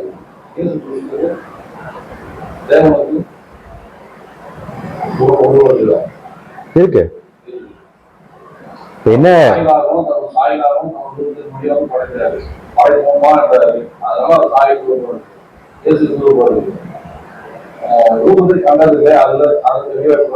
ஆவியானவர் மட்டும், ஆவியானவர் ஒரு பர்சன் கிடையாது. அது வந்து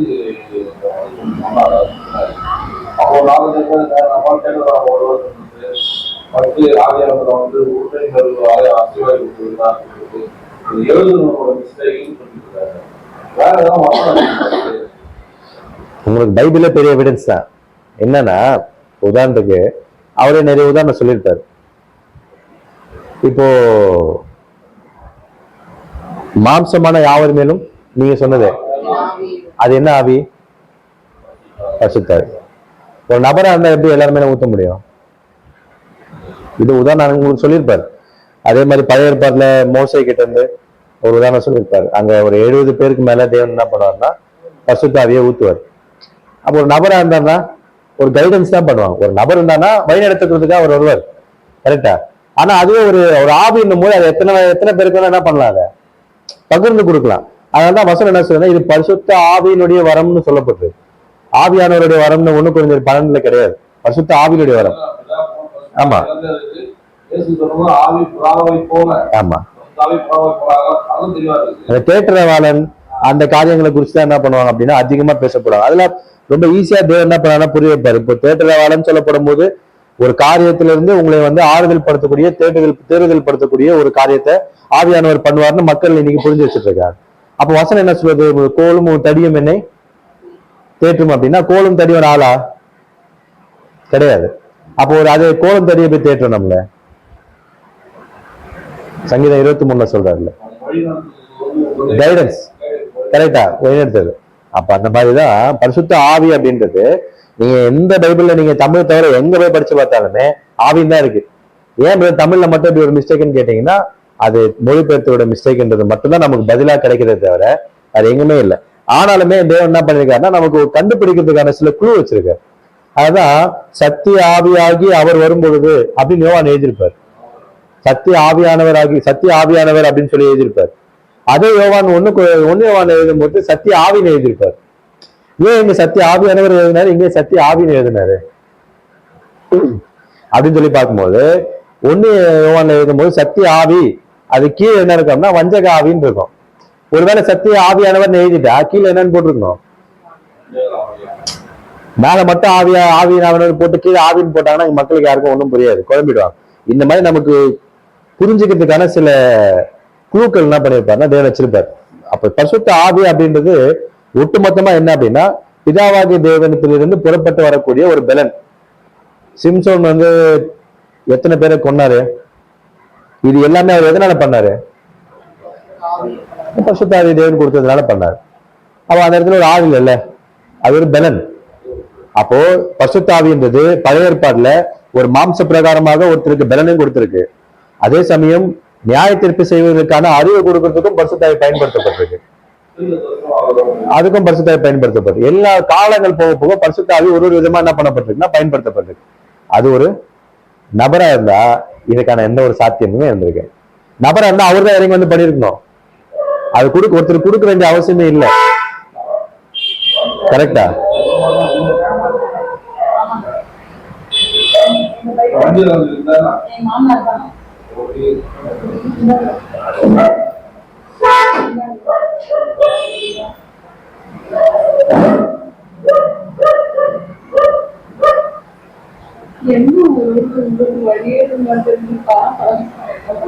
வண்டி உள்ள விடுவாங்களா?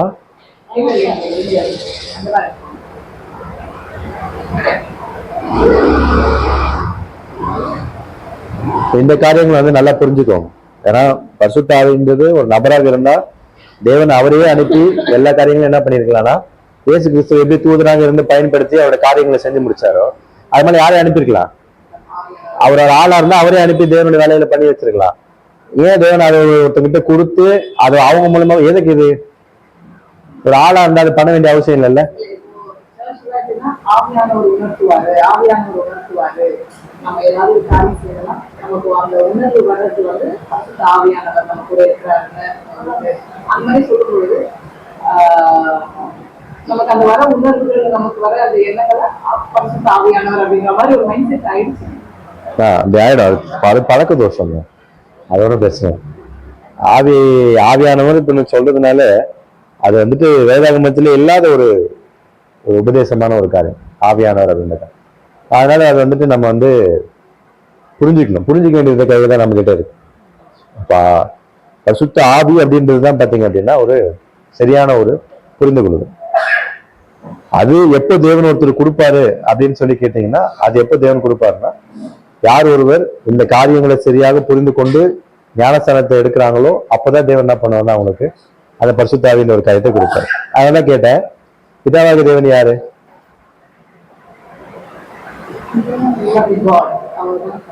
அவர் ஒரே வார்த்தையில சொல்லி முடிச்சிருங்க. அவர் யாரு? கடவுள், தெய்வம். புரிஞ்சிருச்சு. ஆண்டவர் இயேசு கிறிஸ்து யாரு? ஒரே பேரான குமாரன், உலகத்தின் மீட்பர், ரட்சகர், நமக்காக ஜீவனை கொடுத்தவர். கரெக்டா? அப்படின்னு சொல்லி பாரு. பரிசுத்த ஆவினா என்ன? அது மட்டும் தான் கொஞ்சம் அப்படியே பிடிச்சிட்டு இருக்கா. சார் இது நீங்க உங்ககிட்ட தான் இருக்கு. நீங்க தான் படிச்சு என்ன பண்ணிக்கணும் அந்த காரியங்களை புரிஞ்சு. இப்போ பரிசுத்த ஆவின்னும் போது அது தேவனுடைய பலன். சிம்பிளா சொல்லணும்னா தேவனுடைய உன்னதத்திலிருந்து வரக்கூடிய ஒரு பலன். இல்ல பலன் பரிசுத்த ஆவியை உணர்த்துறாரு அப்படின்னா அது யாரு கிடையாது, அது பரிசுத்த ஆவியானவர் கிடையாது.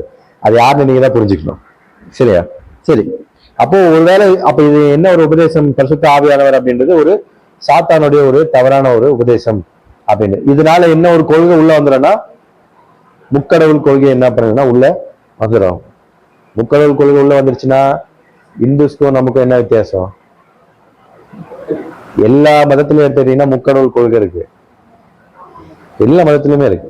இந்துஸ்ல இருக்குது, அதை சொல்லுவாங்க, எனக்கு தெரியாது, ஆனா இருக்கு. கிரேக்க கடவுள்ல முக்கடவுள் கொள்கை இருக்கு. அதனாலதான் எங்கேயும் புகுத்துனாங்க தெரியுங்களா அந்த ஒரு கோட்பாடை, இங்கேயும் புகுத்துனா. இது புகுத்துனது யார் தெரியுமா? ஃபர்ஸ்ட் இது புகுத்துனது ஒரு ரோமன் கேத்தலிக். அவங்க கான்ஸ்டன்டைன் ஒரு ராஜா என்ன பண்ணாருன்னா, ஜனங்க ஏத்துக்கினாங்க. எதுக்கு ஏத்துக்கினாங்க முக்கடவுள் கொள்கையை ஜனங்க ஏன் ஏத்துக்கினாங்கன்னா, ஒரே விஷயம்தான், அவங்களுக்கு நிறைய சலுகைகள் கிடைச்சது. அதனால மக்கள் என்னவா ஆரம்பிச்சாங்கன்னா கிறிஸ்தவர்களா மாற ஆரம்பிச்சாங்க. நம்ம அப்படி மாறல. நம்ம ஒரு விஷயத்த வந்துட்டு படிச்சோம், புரிஞ்சோம், சில அற்புதங்களை அடையாளங்களை பார்த்தோம், உள்ள வந்தோம். ஆனா அப்போ கிறிஸ்தவ மதம் உருவானது எப்படி உருவாச்சுன்னா, சலுகைகளை எதிர்பார்த்து வந்தவங்க தான் உள்ள யாருன்னா கிறிஸ்தவர்கள். காரணம் என்ன? கவர்மெண்ட் யாருக்குள்ள இருந்துச்சுன்னா அவங்க கிட்ட தான் இருந்துச்சு. யாருக்குல? இந்த ரோமன் கேத்தலிக், ரோமன்களுடைய கண்ட்ரோலுக்குள்ள தான் கவர்மெண்ட் இருந்துச்சு. அதனால அவர்களுடைய மதத்தை புகுத்துனாங்க. பிற மதத்தினர் என்ன பண்ணிக்கிட்டாங்க, சலுகைக்காக ஏத்துக்கிட்டாங்க. ஆனாலும் வழிபாடுகள் எல்லாம் எந்த மதமே பண்ணாங்கன்னா அவங்களுடைய மதத்துல அவங்க வழிபாடுகள் பண்ணாங்க. இதெல்லாம் பாத்தீங்கன்னா வரலாறு. ஆனா வரலாறு நமக்கு முக்கியத்தை விட வேதம் நமக்கு என்ன சொல்லுதுன்னு தான் முக்கியம். சரி, இப்ப நம்ம உள்ள வந்துடும். அப்ப பரிசுத்த ஆவியை தேவன் யாருக்கு கொடுப்பாரு அப்படின்னு சொல்லி பாத்தீங்கன்னா, பிதாவாகிய தேவன் யாரு, ஆண்டவராக இயேசு கிறிஸ்து யாரு, பரிசுத்த ஆவினா என்னன்ற இந்த தெளிவான இந்த புரிந்து கொண்டு யார் ஒருத்தர் தங்க வாழ்க்கையை அர்ப்பணிக்கிறாங்களோ அவங்களுக்கு தான் என்ன கொடுப்பாரு? பரிசுத்த ஆவியை கொடுப்பாரு. அப்ப நான் இதுக்கு முன்னாடி பேப்டிசம் எப்படி சொல்லிட்டீங்க? கஷ்டமா இருக்கா? அப்ப இது இதுக்கு முன்னாடி ஞானசனம் எடுத்துங்களேன். ஞானசனம் எடுத்து எத்தனை வருஷம் ஆச்சு?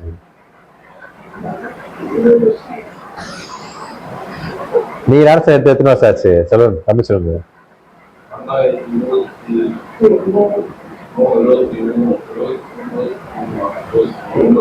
ஓகே, உங்களுக்கு வலி கொஞ்சம் கம்மியா இருக்கும்.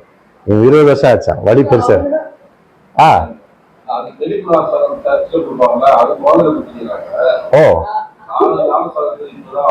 எல்லாருமே ஒன்னாதான் எடுத்தோங்கிறத முழுக்க எடுக்கணும்னா நாங்க கல்யாணத்துக்காக திருப்பி கொடுத்தோம்.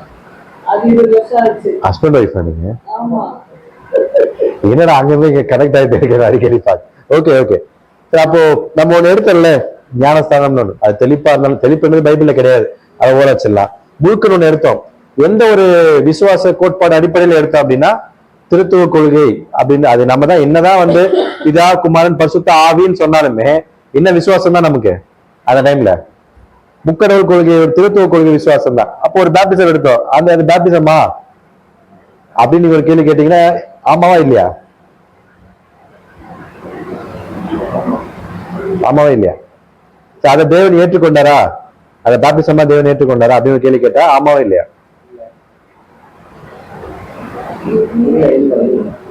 சாங்கா சொல்லுங்க.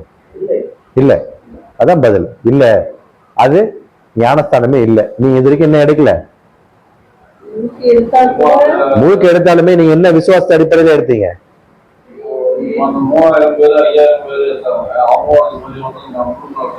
ஆமா, அவங்கதான் எடுத்தாங்க. அதுதான் பைபிள்ல காட்டப்பட்ட அடையாளம். முழுக்கதான் எடுக்கணும் தான் அடையாளம். ஆனா என்ன விசுவாச கோட்பாடு அடிப்படையில எடுக்கிறோம்? ஜெயில அந்த தலைவர் அவங்க கூட்டல் இருப்பான், நைட்ல போய் எழுதுறாங்க. ஸோ அவங்க நதியில் இருக்கிறது அவங்க நம்ம இருந்து படிக்கலாம். ஆமா, ஸ்ரீகாமம் வந்து அவங்க வந்து எழுதுறாங்க, நைட் தான் எழுதுறாங்க. ஆமா, அவங்க போய் ஆட்களை எடுத்து போட்டு. ஸோ முழுக்கு வந்து இங்க தெளிவுபடுறது. முழுக்குன்றது பாத்தீங்கன்னா அடையாளம், ஒரு வெளிப்புறமான ஒரு அடையாளம். முழுக்க எடுக்கிறதுனால உங்களுக்கு ஏதாவது உள்ளுக்குள்ள ஏதாவது மாற்றம் வரப்போதா, இல்ல உள்ளுக்குள்ள ஏதாவது நடக்க போதான்னா அப்படிலாம் எதுவும் கிடையாது. கிறிஸ்து நமக்கு ஒரு முன்னாடியெல்லாம் காமிச்சிருக்காரு. நீங்க யாரை போல வாழ வந்தோம்? கிறிஸ்துவ போல. கிறிஸ்து எப்படி எடுத்தாரு? தண்ணியில முக்கிதான் எடுத்தாரு. அப்ப நம்மளும் அவ்வளவுதான், அப்படிதான் எடுக்கணும். இதுதான் முறைமை. அப்போ இதுக்கு நம்ம அப்படி எடுத்தோம். அது எந்த ஒரு விசுவாசத்தின் அடிப்படையில் எடுத்தோம்னா வேதாகமத்திலே இல்லாத ஒரு உபதேசத்தின் அடிப்படையில் நம்ம அதை எடுத்துட்டோம். தேவன் அதை என்னவா பார்க்கலன்னா இது பெரிய தப்பா தேவன் தான் பண்ணல, அதை பார்க்கல. ஏன்னா அதை கன்சிடரே பண்ணல. எதை? அந்த ஞானஸ்தானமா கன்சிடர் பண்ணல. நீங்க இது வரைக்கும் என்ன எடுக்கவே இல்லை. அப்போ ஞானஸ்தானமே எடுக்கல. இனிமேதான் அப்ப என்ன பண்ணி ஆகணும்னா உங்க வாழ்க்கையை அர்ப்பணிச்சாகணும். ஏன்னா இப்பதான் உங்களுக்கு யாரு தெரிஞ்சிருக்கு. இன்னும் தெளிவா சொல்லணும்னா அப்பா யாரு அப்படின்ட்டு தெரிந்து கொண்ட பிள்ளைகளை இப்பதான் நீங்க இப்பதான் ஆரம்பிச்சிருக்கீங்க உங்க வாழ்க்கைய. இனிமேதான் அதுக்கான சோதனைகள், உபத்திரவங்கள், பாடுகள் இப்பதான் வரும்.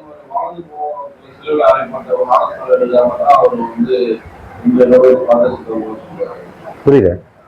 சிலுவையில் அறையப்பட்ட வலது புறத்தில் அறையப்பட்டுள்ள அந்த இந்தியனோடு சொல்றாரு. அவர் அந்த 13 இல்லை, ஆசனத்துக்கு 17 எதுவுமே இல்லை, ஒரு மனம் எதுவுமே இல்லை. ஸோ ஞானஸ்தானத்துக்கு பெரிய தெரியுது. நம்மளால வந்து தகுப்படாதவங்க தண்ணிக்கு போகாதுன்னு சொல்லி அவன் தெரியுதான். அதோட குமாரர்கள் இருக்குதான், அறிக்கை இருக்குதான், அதனால அவன் போறான். ஞானஸ்தானம் எடுக்கல. ஆமா, ஸோ அவர் எடுக்கல. இப்ப அவர் எடுக்காததுனால இப்ப தேவன் அவருக்கு வந்துட்டு அவர் தேவனுடைய காரியங்கள் ஈடுபட முடியுமா? ஈடுபட முடியுமா அப்படின்னா அவங்க வாக்கு அதான் பாத்துட்டீங்களா என்னன்னு? பரதேசம் என்னெல்லாம் பாத்துருப்பீங்க.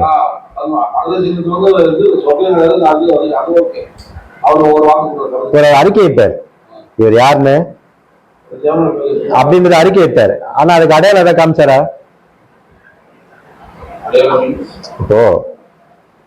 இப்போ அப்போஸ்தலர் 2ஆம் அதிகாரத்துல 3000 பேரு என்ன பண்ணிக்கிட்டாங்கன்னா ஏத்துக்கிட்டாங்க. சரி, அவ்வளவுதாங்க, ஏத்துக்கிட்டீங்களே, தெரிஞ்சிச்சுல, போங்க அனுப்பிச்சு விட்டாரா? ஏன் அது அவசியமா வச்சாரு? இல்ல அப்ப அவர் அதை எடுக்கலன்னா அதுக்கான அந்த காரியத்துக்குள்ள உள்ள வரவே முடியாது. ஏன்னா நீங்க தேவனுக்காக வாழ வேண்டும் அப்படின்ற நீங்க ஒரு முடிவு எடுக்கிறீங்கன்னா இந்த வெளிப்புறமான அந்த அடையாளம் இல்லாம உங்களால வாழ்க்கையை தொடங்க முடியாது. ஏன்னா ஆண்டவராக இயேசு கிறிஸ்துக்கு ஞானஸ்தானம் தேவையா தேவையில்லையா?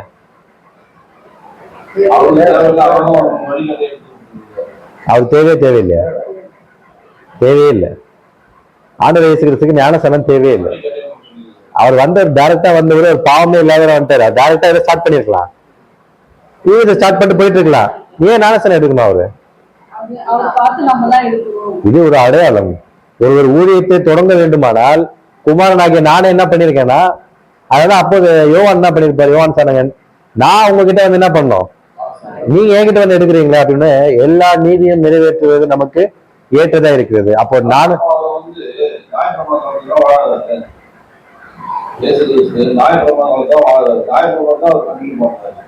அவர் சிலுவையில் மாட்டாரு. அந்த மீன்ல இருந்து காசு வரி கட்டுறது வந்து எல்லாமே ஞாயிற்றுக்கிழமை தான் அவர் பண்றாரு. ஸோ சுவாதீனம் பிரமாணம் இது நம்ம தான் வருது, இவர் சிலுவையில் நம்ம தான் வருது. ஸோ அவர் ஞாயிற்றுக்கிழமை தான் அவர் வந்து எழுதுறாரு. அப்போ வந்து வித்தியாசம் பண்ணணும், இயேசு கிறிஸ்து பண்றாங்க, ஞாயிற்றுக்கிழமை அவங்க வந்து பண்றாங்க. அதுதான் வராங்க. எனக்கு என்னோட டவுட் என்னன்னா, என் டைம் விழாவில் அநேக வாசகர்கள் உண்டு, அவைகள் ஒன்றை உங்களுக்கு நான் வந்து ஆயத்த மொழி உங்களை வந்து கொண்டு போறேன்னு சொல்றாரு. இவங்க எல்லாம் அந்த கடைகள்ல வருவாங்களா, வேற வாசகர்கள் வருவாங்களான்னு கேட்கிறேன். அது வாக்குவாதம் கொடுத்தது உங்களுக்கு எனக்கும் இல்ல, வசனம் இல்லைங்களா? இந்த விழாவில் அநேக வாசகர்கள் உண்டு, அது ஒன்றை வந்து நான் வந்து உங்களுக்கு வந்து வெளிப்பேட்டு வந்து கூட்டு போனா நம்மளுக்கு வந்து அப்போ என்னுடைய கருத்துக்கா ஆசனம் எடுக்காதவங்க இப்ப அவரு பிதாவாக தெரிஞ்சுக்கிறவங்க பிதாவை தெரிஞ்சுக்கப்பட்டா எதிர்த்து வரான்னு வந்து வசனம் இருக்கு, சரிங்களா? திருவிழா வேற சபை போவாங்க, வேற ஸ்தலன்றது இல்லை, அவங்க உலகத்துல இருப்பாங்க, உலகத்துலதான் இருப்பாங்க. நீங்க பிதா யாரும் தெரிஞ்சிச்சா, குமாரன் யாரும் தெரிஞ்சிச்சா, பரிசுத்தாவினா என்னன்னு தெரிஞ்சிச்சா? இப்ப இதுக்கு நீங்க உங்க வாழ்க்கை என்ன பண்ணணும்? இந்த விசுவாசத்துக்கு உங்க வாழ்க்கையை நீங்க ஒப்பு கொடுக்கணும். ஒப்பு கொடுத்தா அதுக்கான அடையாளம் என்னன்னா ஞானஸ்தானம் அடையாளம். அதை எடுக்கிறீங்க, எடுத்துட்ட பிறகு உங்க வாழ்க்கை என்ன ஆயிடுச்சு, ஸ்டார்ட் ஆயிடுச்சு. இப்ப நீங்க ஓடிட்டு இருக்கீங்க. இப்பதான் நீங்க வாழ்ந்தா பரலோகம், வாழலன்னா பூமின்ற ஒரு 2 சாய்ஸ் உங்ககிட்ட இருக்கு. ஆனா இந்த ஞானஸ்தானம் இந்த எந்த அடையாளமே இல்லாம ஜஸ்ட் விசுவாசத்தை மட்டும் தெரிஞ்சுக்கிட்டாங்க, ஒருத்தங்க தெளிவு மட்டும் பெற்றுக்கிட்டாங்க.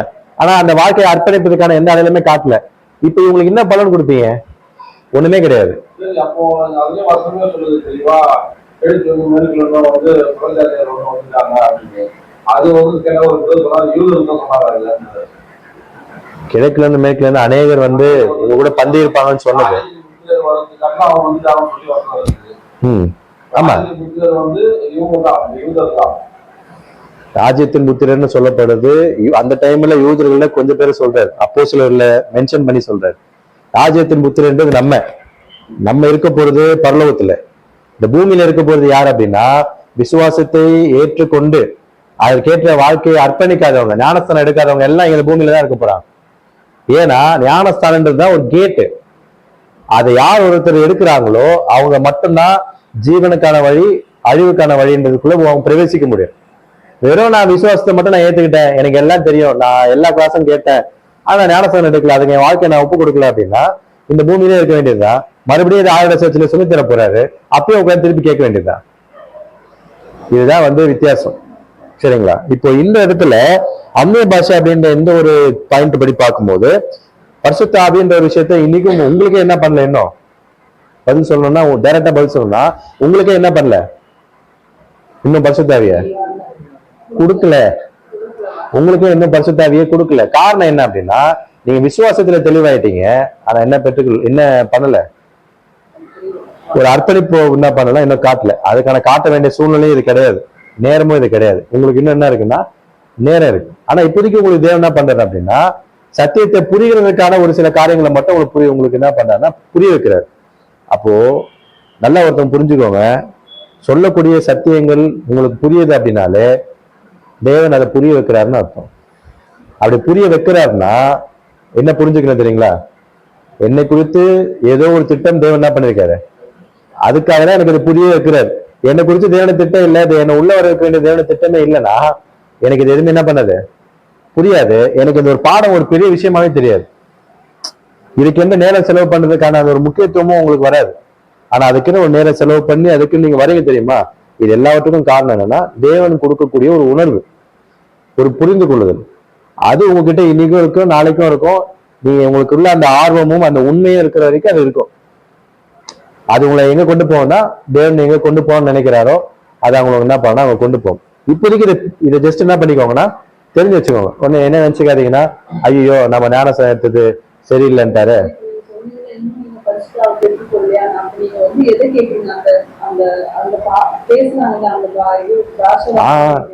அதை பத்தி கேட்கல. பரிசுத்த ஆவின்ற ஒரு காரியம் இருக்குல்ல. ஆக்சுவலி இன்னொரு விஷயம் என்னன்னா இந்த பற்பல பாஷைகளை பேசக்கூடிய வரன்றது எதோட முடிஞ்சு போச்சு தெரியுமா? அது ஒழிந்து போன்ட்டார்ல. எது ஒழிந்து போனா அந்த அந்நிய பாஷைகளானாலும் ஒழிந்து போம், ஓய்ந்து போம்னு சொல்லியிருப்பாரு. ஒழிந்து போம் இல்ல, ஓய்ந்து போம். ஓய்ந்து போம்னா ஒரு முடிவுக்கு வந்துடும். அப்போ இந்த பரிசுத்தாவியோட வரங்களுக்குன்னு ஒண்ணு என்ன இருக்கு, ஒரு எண்ட் பீரியட் இருக்கு. எப்போ முடிஞ்சிருக்கும்னு நினைக்கிறீங்க? முடிஞ்சிச்சா முடியலன்னு நினைக்கிறீங்களா? பரிசுத்தாவியோட வரங்கள் 1 நீங்க படிச்சீங்களே, அது இன்ன வரைக்கும் ரன் ஆயிட்டு இருக்கா இல்ல முடிஞ்சிருச்சா?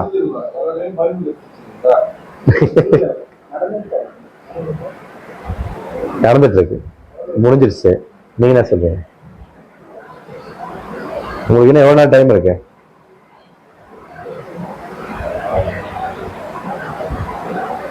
நைன் வச்சுக்கோங்க. இப்ப என்ன எவ்வளவு நேரம் இருக்கு உங்களுக்கு? இல்ல முடிச்சிருவோமா? முடிச்சிருவா? சரி, என்ன கேள்வி கேட்டேன்?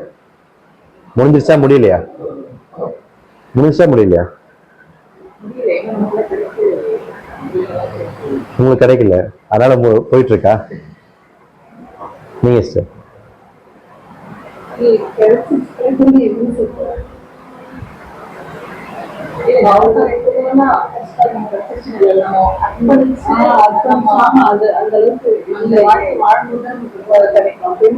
அவ்வளவு தூரம் வேணாம், அவ்வளவு தூரம் போல. இன்னும் போயிட்டு இருக்கா முடிஞ்சிருச்சா? அதான் கேள்வி. அது போயிட்டு இருக்கு, முடிஞ்சிருச்சு. நீங்க போயிட்டு இருக்கு, நீங்களும் போயிட்டு இருக்கு. சரி, ஏன் பேர் முடிஞ்சிருச்சு சொல்றீங்க?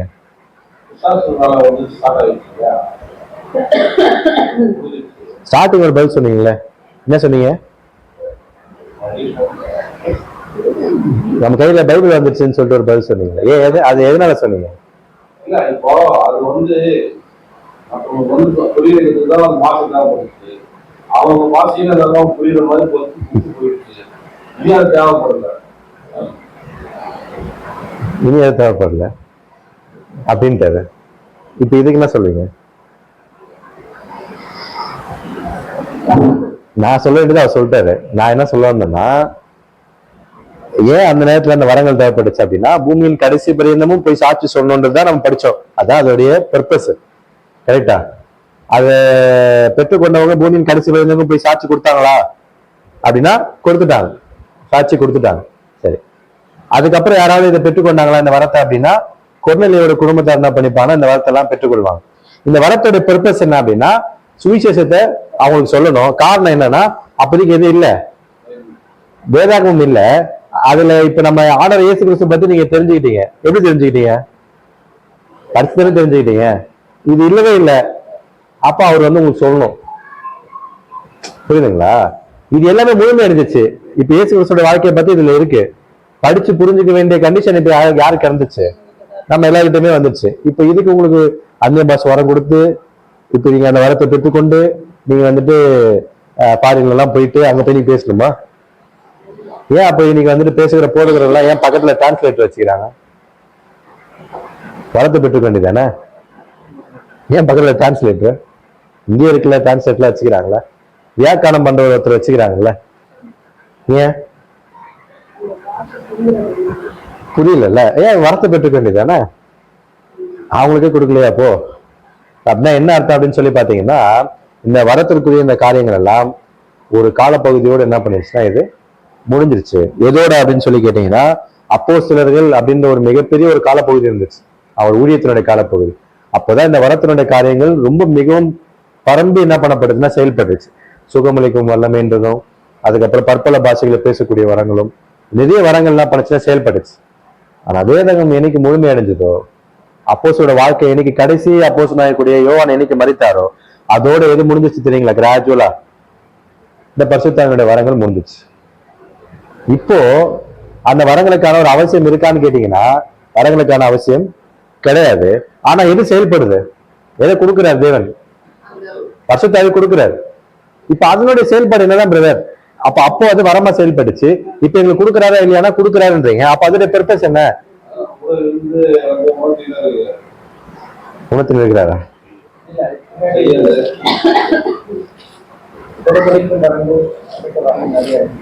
பாருங்க,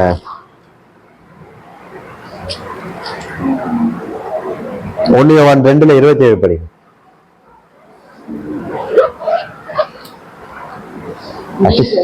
அவராலே பெற்ற அபிஷேகம் உங்களில் வைத்திருக்கிறது. எது அது? நீங்கள் அவராலே பெற்ற அபிஷேகம் எதை பத்தி பேசுறாரு? பரிசுத்தாவியை பத்தி பேசுறாரு. அபிஷேகம் அதுதானே, அந்த ஆவியை பத்தி. அவரை நீங்க அவராலே பெற்றிருக்கிறீங்க, தேவன் உங்களுக்கு கொடுத்திருக்கிறாரு. ஒருவரும் உங்களுக்கு போதிக்க வேண்டுவதில்லை. யாரும் உங்களுக்கு என்ன பண்ண தேவையில்லை. அந்த அபிஷேகம் சகலத்தையும் குறித்து உங்களுக்கு போதிக்கிறது. அது சத்தியமாயும் இருக்கிறது, பொய்யல்ல. அது உங்களுக்கு போதித்தபடியே அவரில் நினைத்திருக்கிறார்கள். ஓகே, இப்ப இந்த டைம்ல எதுக்கு பரிசுத்தாவி அப்படின்னு சொல்லி கேட்கும்போது எதுக்கு பரிசுத்தாவி அப்படின்னா சத்தியம் என்ற அந்த விஷயம் இருக்குல்ல, எழுதி கொடுத்துட்டாரு, இருக்கு, படிக்கிறீங்க, கிறிஸ்துவனுடைய வாழ்க்கையை புரிஞ்சுக்கலாம். ஆனா நமக்கான பர்பஸ் ஒண்ணு இருக்குல்ல வேதாகமத்துல, அதை புரிஞ்சுக்கணும்னா உங்களுக்கு பரிசுத்தாவி தேவை. கிறிஸ்துவனுடைய வாழ்க்கையை புரிஞ்சுக்கணும்னா உங்களுக்கு பரிசுத்தாவி தேவை. கதையா சொல்லணும்னா ரோட்ல போறவங்க கிட்ட கூட இந்த பைபிளை கொடுத்துட்டு ஒரு 3 நாள்ல படிச்சு சொல்லுப்பானா, அவனும் சொல்லுவான் கதை, நம்மளும் சொல்லுவோம். என்ன வித்தியாசம் நமக்கு ரோட்ல போறவனுக்கும் அப்படின்னா நமக்கு அதனுடைய பொருள் தெரியும், ஆனா அவனுக்கு தெரியாது. இந்த பொருள் எப்படி உங்களுக்கு தெரிய வரும் அப்படின்னும் போதுதான் இந்த டைம்ல பரிசுத்தாவி எப்படி செயல்படுது அப்படின்னா சத்தியத்தை உணர்த்தக்கூடிய புரிய வைக்கக்கூடிய அந்த ஒரு வேலைகளை பரிசுத்தாவி என்ன பண்ணப்பட்டு இருக்குன்னா செஞ்சுட்டு இருக்கு. அது அப்போஸ்தலருடைய காலப்பகுதியில் அது எப்படி செய்யப்பட்டு இருந்துச்சு அப்படின்னா சுவிசேஷங்களை பரப்பக்கூடிய வேலைகளுக்காக அது பயன்படுத்தப்பட்டுச்சு. அதனாலதான் நான் முன்னாடியே சொன்னேன், பழைய ஏற்பாட்டிலையும் பரிசுத்தாவி பயன்படுத்தப்பட்டுச்சு, ஆனா பயன்படுத்தப்பட்ட நோக்கம் வேற. அதுவே புதிய ஏற்பாடுல ஆண்டவர் இயேசு கிறிஸ்துவோட காலப்பகுதியில் பரிசுத்தாவி பயன்படுத்தப்பட்டுச்சு, அதனுடைய நோக்கம் வேற. அப்போஸ்தலர் இந்த டைம்ல வரங்கள், ஆண்டவர் இயேசு கிறிஸ்து இந்த டைம்ல வரங்கள் இருந்துச்சா?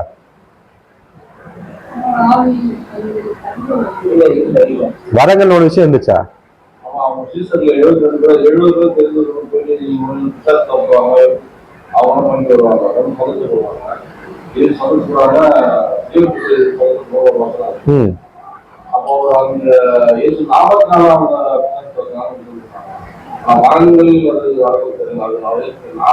வரங்கள் ஒரு விஷயம் கிடையவே கிடையாது.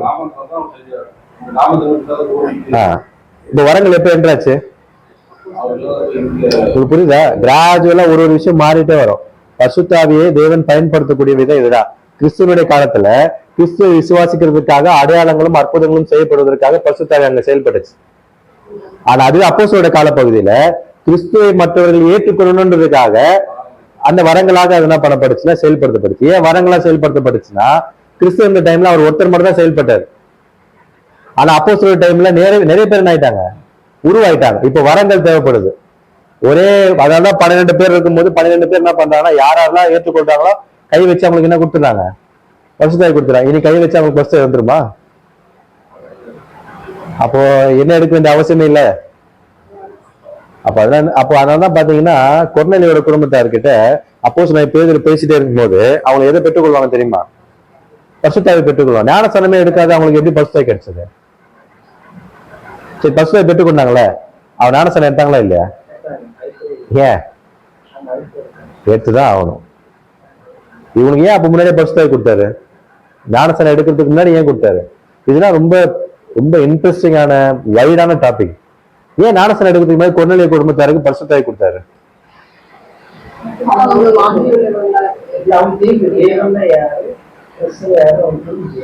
அப்படி புரிஞ்சா அப்போஸ்தலர் 2 கொடுத்துருக்கணும்ல அவங்களுக்கு. 2:38 படிச்சோம்ல, நாங்க என்ன செய்யணும்னு கேக்குறாங்கல்ல, அப்பவே அவங்க பெற்றுக்கலாமே. ஆனா இவங்களுக்கு மட்டும் ஏன் பிஃபோராவே கொடுத்தாரு? நீங்க என்ன சொல்ல வந்தீங்க?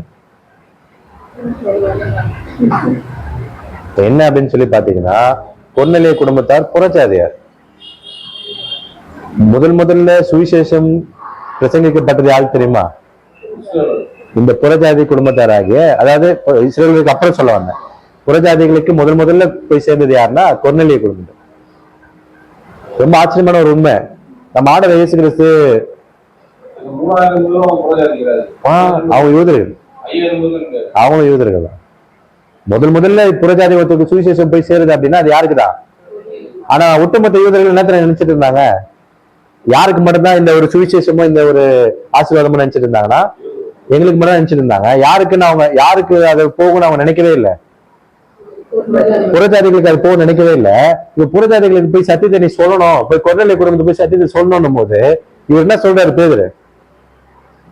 நான் அசுத்தமானதெல்லாம் நான் என்ன பண்ணதே கிடையாது அப்படின்னா, அப்ப அவங்க புறஜாதியர் எப்படி பாக்குறாங்க? இன்னைக்கு எப்படி ஒரு கீழ் ஜாதி மேல் ஜாதின்னு பாக்குறாங்களோ அந்த மாதிரி பார்த்துட்டு இருந்தாங்க. சமாரியார்கள் எப்படி பார்த்தாங்க அந்த மாதிரி. அப்ப என்ன சொல்றாருன்னா, நான் அவர்களையும் ஏற்றுக்கொண்டேன் அப்படின்ற ஒரு அடையாளத்தை காமிக்கிறதுக்காக முன்னாடி எதை கொடுத்தாரு தெரியுமா? பரிசுத்தாவி கொடுத்தாரு. அதனாலதான் அப்போஸ்தலன் பேதுரு இதனால ஒரு பெரிய பிரச்சனை வந்துடும். புறஜாதிகள் கிட்ட போய் அவங்க ஞானஸ்நானம் கொடுத்துட்டாங்கன்னு சொல்லி ஒரு பெரிய பிரச்சனை பண்ணுவாங்க. அப்ப அப்போஸ்தலன் பேதுரு சொல்வாரு, எங்களை ஏற்றுக்கொண்டது போல தேவன் அவர்களையும் ஏற்றுக்கொண்டார் அப்படின்னாரு. இவங்களை எப்படி ஏற்றுக்கொண்டாரு? எப்படி ஏற்றுக்கொண்டாரு? அப்போஸ்தலர் 2ஆம் அதிகாரத்துல பரிசுத்தாவி கொடுத்து எங்களை ஏற்றுக்கொண்டார்ல, இதே மாதிரி அவர்களை பரிசுத்தாவி கொடுத்து தேவன் ஏற்றுக்கொண்டார், இதை நாங்க பார்த்தோம் அப்படின்னு சொன்னாங்க. அப்ப ஏன் அவங்களுக்கு முன்னாடி கொடுத்தாருன்னா, தேவன் நான் இவர்களை ஏற்றுக்கொண்டேன் அப்படின்றத அடையாளம் காமிக்கிறதுக்காக அவங்களுக்கு கொடுத்தாரு. புரிஞ்சுங்களா? இதுக்கு அப்புறம் நீங்க வேற யாருக்குமே ஞானஸ்நானத்துக்கு முன்னாடி பரிசுத்தாவி பெற்ற மாதிரி நீங்க படிக்கவே முடியாது. இதெல்லாம் ரொம்ப ஒரு அழகான ரிசர்ச் நம்ம பைபிள்ல பண்ணலாம். யாரெல்லாம் பரிசுத்தாவி பெற்றுக்கிட்டாரு. பரிசுத்த ஆவி அப்படின்றது சாதாரணமான ஒரு காரியம் கிடையாது. பேரு என்னது? பரிசுத்த ஆவி. அந்த பரிசுத்த ஆவியை ஒருத்தர் பெற்றுக்கொள்றாங்க அப்படின்னா அவர்கள் முழுமையாக தேவன் கிட்ட தங்கள் வாழ்க்கையை அர்ப்பணிக்கணும். அது அர்ப்பணிக்கணும்னா யார்கிட்ட அர்ப்பணிக்கணும்னு முதல்ல தெரியணும். தெரியாத போய் நான் வாழ்க்கை அர்ப்பணிச்சிட்டேன்னா தேவன் அவங்களுக்கு என்ன பண்ண மாட்டார்னா பரிசுத்தாவி கொடுக்க மாட்டார். ஆனால் அதை கொடுக்கறதுக்கு அவர் என்ன இருக்காரு? அவர் ரொம்ப ரெடியா இருக்காரு. அது ரெடியா இருக்கிறதுனாலதான் இங்க என்ன ஒண்ணா ஓடிட்டு இருக்கு. இங்க இன்னும் என்ன ஓடிட்டு இருக்குன்னா பாடங்கள் ஓடிட்டு இருக்கு. தேவனுக்கு விருப்பம் இல்லை அப்படின்னா இந்த இடத்துல எப்பயோ பாடம் என்ன ஆயிட்டு இருக்கும் தெரியுமா? நீங்களே விருப்பப்பட்டாலும் பாடத்தை க்ளோஸ் பண்ணிருப்பாரு. இன்னும் பாடங்கள் போயிட்டு இருக்கு, இன்னும் தேவன் உங்களுக்கு அதிக தெளிவுகளை கொடுத்துட்டு இருக்காரு அப்படின்னாலே என்ன அர்த்தம் அப்படின்னா உங்கள தேவன் கொடுத்த பர்பஸ் என்ன இருக்குன்னா ஒரு பர்பஸ் இருக்கு. அதை நீங்க தான் என்ன பண்ணணும்? புரிஞ்சுக்கணும். எப்படி அப்போஸ்தலர் பேதுரு பரிசுத்த ஆவியை பெற்றுக்கொண்ட பிறகு தைரியமாக அதிகாரத்தையும் ஆளுகையும் எதிர்த்து நின்றாரோ அந்த மாதிரி நிக்கிறதுக்கான தைரியம் உங்களுக்கு எல்லாம் எப்போ வரும் அப்படின்னா பரிசுத்த ஆவியை நீங்க எப்போ பெற்றுக்கொள்றீங்களோ அப்பதான் வரும். அது வரைக்கும் அதிகாரங்களை எதிர்த்தோ உற்றார் உறவினர்களை எதிர்த்தோ நண்பர்களை எதிர்த்தோ நம்ம எதிர்த்து நிக்க கொடுக்க வராது.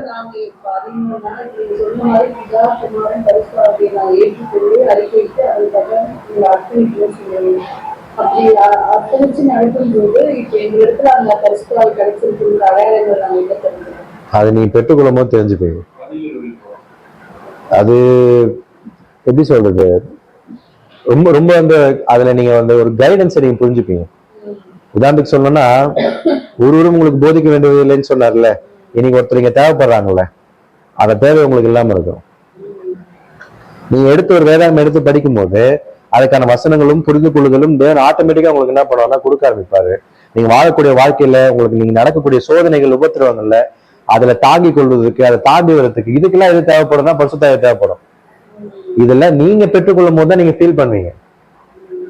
இது நான் ஃபீல் பண்ணதுனால உங்களுக்கு சொல்றேன். அப்ப நீங்க படிக்கும் போது சரி, இப்ப நான் பேசுறேன், இப்ப எனக்கு பலன் இல்லைன்னா என்னால பேச முடியாது. ஆனா இது எவ்வளவு தங்கி நீங்க அந்த வசனம் சொன்னாலும் சொல்லி எக்ஸ்பிளைன் பண்றீங்க. ஆமா, இப்போ என்ன பிரச்சனை ஆயிடுன்னா, ஒருவேளை போதிக்கல இங்க உங்ககிட்ட நான் பகிர்ந்து கொண்டுட்டு இருக்கேன்.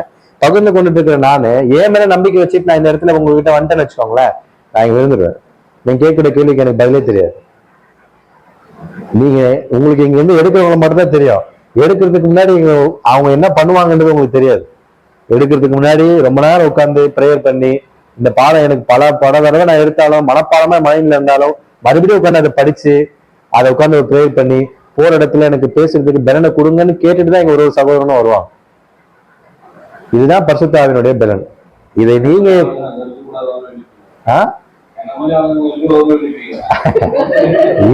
இருந்தாலே எங்களுக்கு பிரச்சனை இல்லைன்னு தான் சொல்லுவோம். நீங்க நல்ல பதில் தான் சொன்னீங்க ஆல்பர்ட் பிரதர், நல்ல பதில் தான் சொன்னீங்க.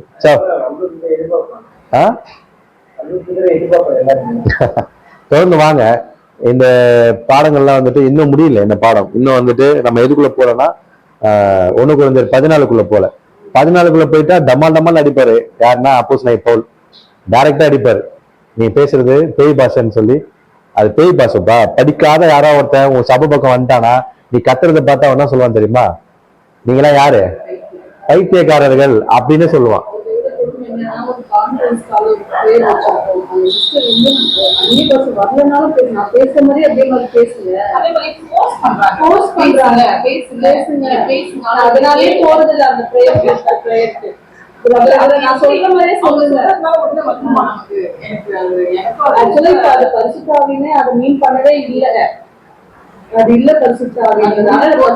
அது அசுத்தாவி அதுதான் நினைக்கிறாங்க எல்லாருமே. நீங்க ஆவிக்குரிய சபைக்கு போல, நீங்க ஒன்னும் ரட்சிக்கப்படல, உங்களுக்கு அப்படிதான் கிடைக்கும். இல்லன்னா நான் பண்ணும்போது நீங்க கூட பண்ணுங்க, அப்படி பேசுங்க. அதுதான் தானா வரணும். ஒரு ஆர்குமெண்டே போச்சு எங்களுக்கும். போயிட்டு நான் போறதே இல்லை. அவ்வளவு விட்டுங்க. ஒரு மொழி, அந்நிய பாஷைன்றது ஒரு மொழி. அது இன்னைக்கு எங்கேயுமே பேசப்படலை. அவங்களுக்கு பரிசுத்தாவே இல்லை, அவன் பேசுறது அந்நிய பாஷையும் இல்லை. அப்ப அவர்கள் இதை தவறாக புரிந்து கொண்டு இது ஒரு அடையாளமா பண்ணிட்டு இருக்காங்க. அவங்க கிட்ட போய் கேட்டா அது அவங்களுக்கே தெரியாது. என்ன பேசுறாப்பா கேட்டா அவங்களுக்கே தெரியாது. ஒரு வேகனை அவங்களுக்கு கொடுப்பாங்க. அதனால அந்நிய பாஷை பேசும்போது நீ பேசு, இங்க இன்னொருத்தர் என்ன பண்ணணும்? அர்த்தத்தை சொல்லணும். யாருக்கு சொல்லணும்? சபைக்கு சொல்லணும். எங்க பேசுறவங்க என்னைக்கு அந்த மாதிரி பண்ணிக்கிறாங்க? கரெக்ட். 2 பேருக்கு மேல என்ன பண்ணக்கூடாது. ஆக்சுவலி அவர் எதை பேசிட்டு இருக்காரு, எதை சொல்லிட்டு இருக்காரு தெரியுமா? எதை சொல்லிட்டு இருக்காருன்னா, இந்த உதாரணம் மட்டும் சொல்லி முடிச்சிடுறேன். அடுத்த வாரம் டீட்டெயிலா பார்ப்போம். நீங்க இருக்கீங்களே, உங்க எல்லாருக்கும் வந்துட்டு ஹிந்தி தான் வந்து தாய்மொழி. ஆனா எனக்கு தமிழ் தான் தாய்மொழி. நான் வந்துட்டேன். எங்க வந்துட்டேன்? உங்க ஊருக்கு வந்துட்டேன். இதுதான் அப்போஸ்தலன் பவுல் சொல்லுது. உங்க ஊருக்கு வந்துட்டேன். நான் தமிழ்ல தேவனுடைய சத்தியங்களை இப்ப நான் இந்த சப்ஜெக்ட் உங்ககிட்ட பேசுறேன். உங்களுக்கு புரியுமா? இன்னொருத்தர் நான் கையோட கூட்டு வந்திருந்தேன், ஹிந்தி பேசுறவரை குறைச்சிடும். இப்ப நான் பேசணும், இவர் என்ன பண்ணோம்? இதைதான் அப்போஸ்தலன் பவுல் அந்நிய பாஷைன்னு சொல்றாரு. வியாக்கானம் இல்லாதவனா இருக்கும் போது நீ சபையில என்ன பேசவே கூடாது, அந்நிய பாஷை நீ பேசவே கூடாதுன்றாரு.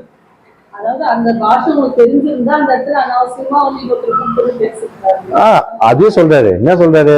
உனக்கு ஒரு வேளை ஹிந்தி தெரிஞ்சு, ஆனா நீ என்ன பண்ற அப்படின்னா ஹிந்தி தெரியல, ஹிந்தி தெரியாத மாதிரி நீ என்ன பண்ற அப்படின்னா உனக்கு வேற ஒரு மொழி உனக்கு தெரியுது, அந்த மொழியில நீ பேசுற. நல்லா புரிஞ்சுக்கோங்க. ஹிந்திலயும் பேசல, ஆனா உனக்கு தெரியும். தமிழ்ல பேசல, உன் தாய்மொழியிலும் பேசல, நான் இங்கிலீஷ்ல பேசுறேன். எதுக்கு? ஒரு கௌரவத்துக்கு. அப்படியே நீ பேசாதன்றாரு. அப்படி பேசுறனா இருந்தா நீ சபையில பேசவே கூடாது.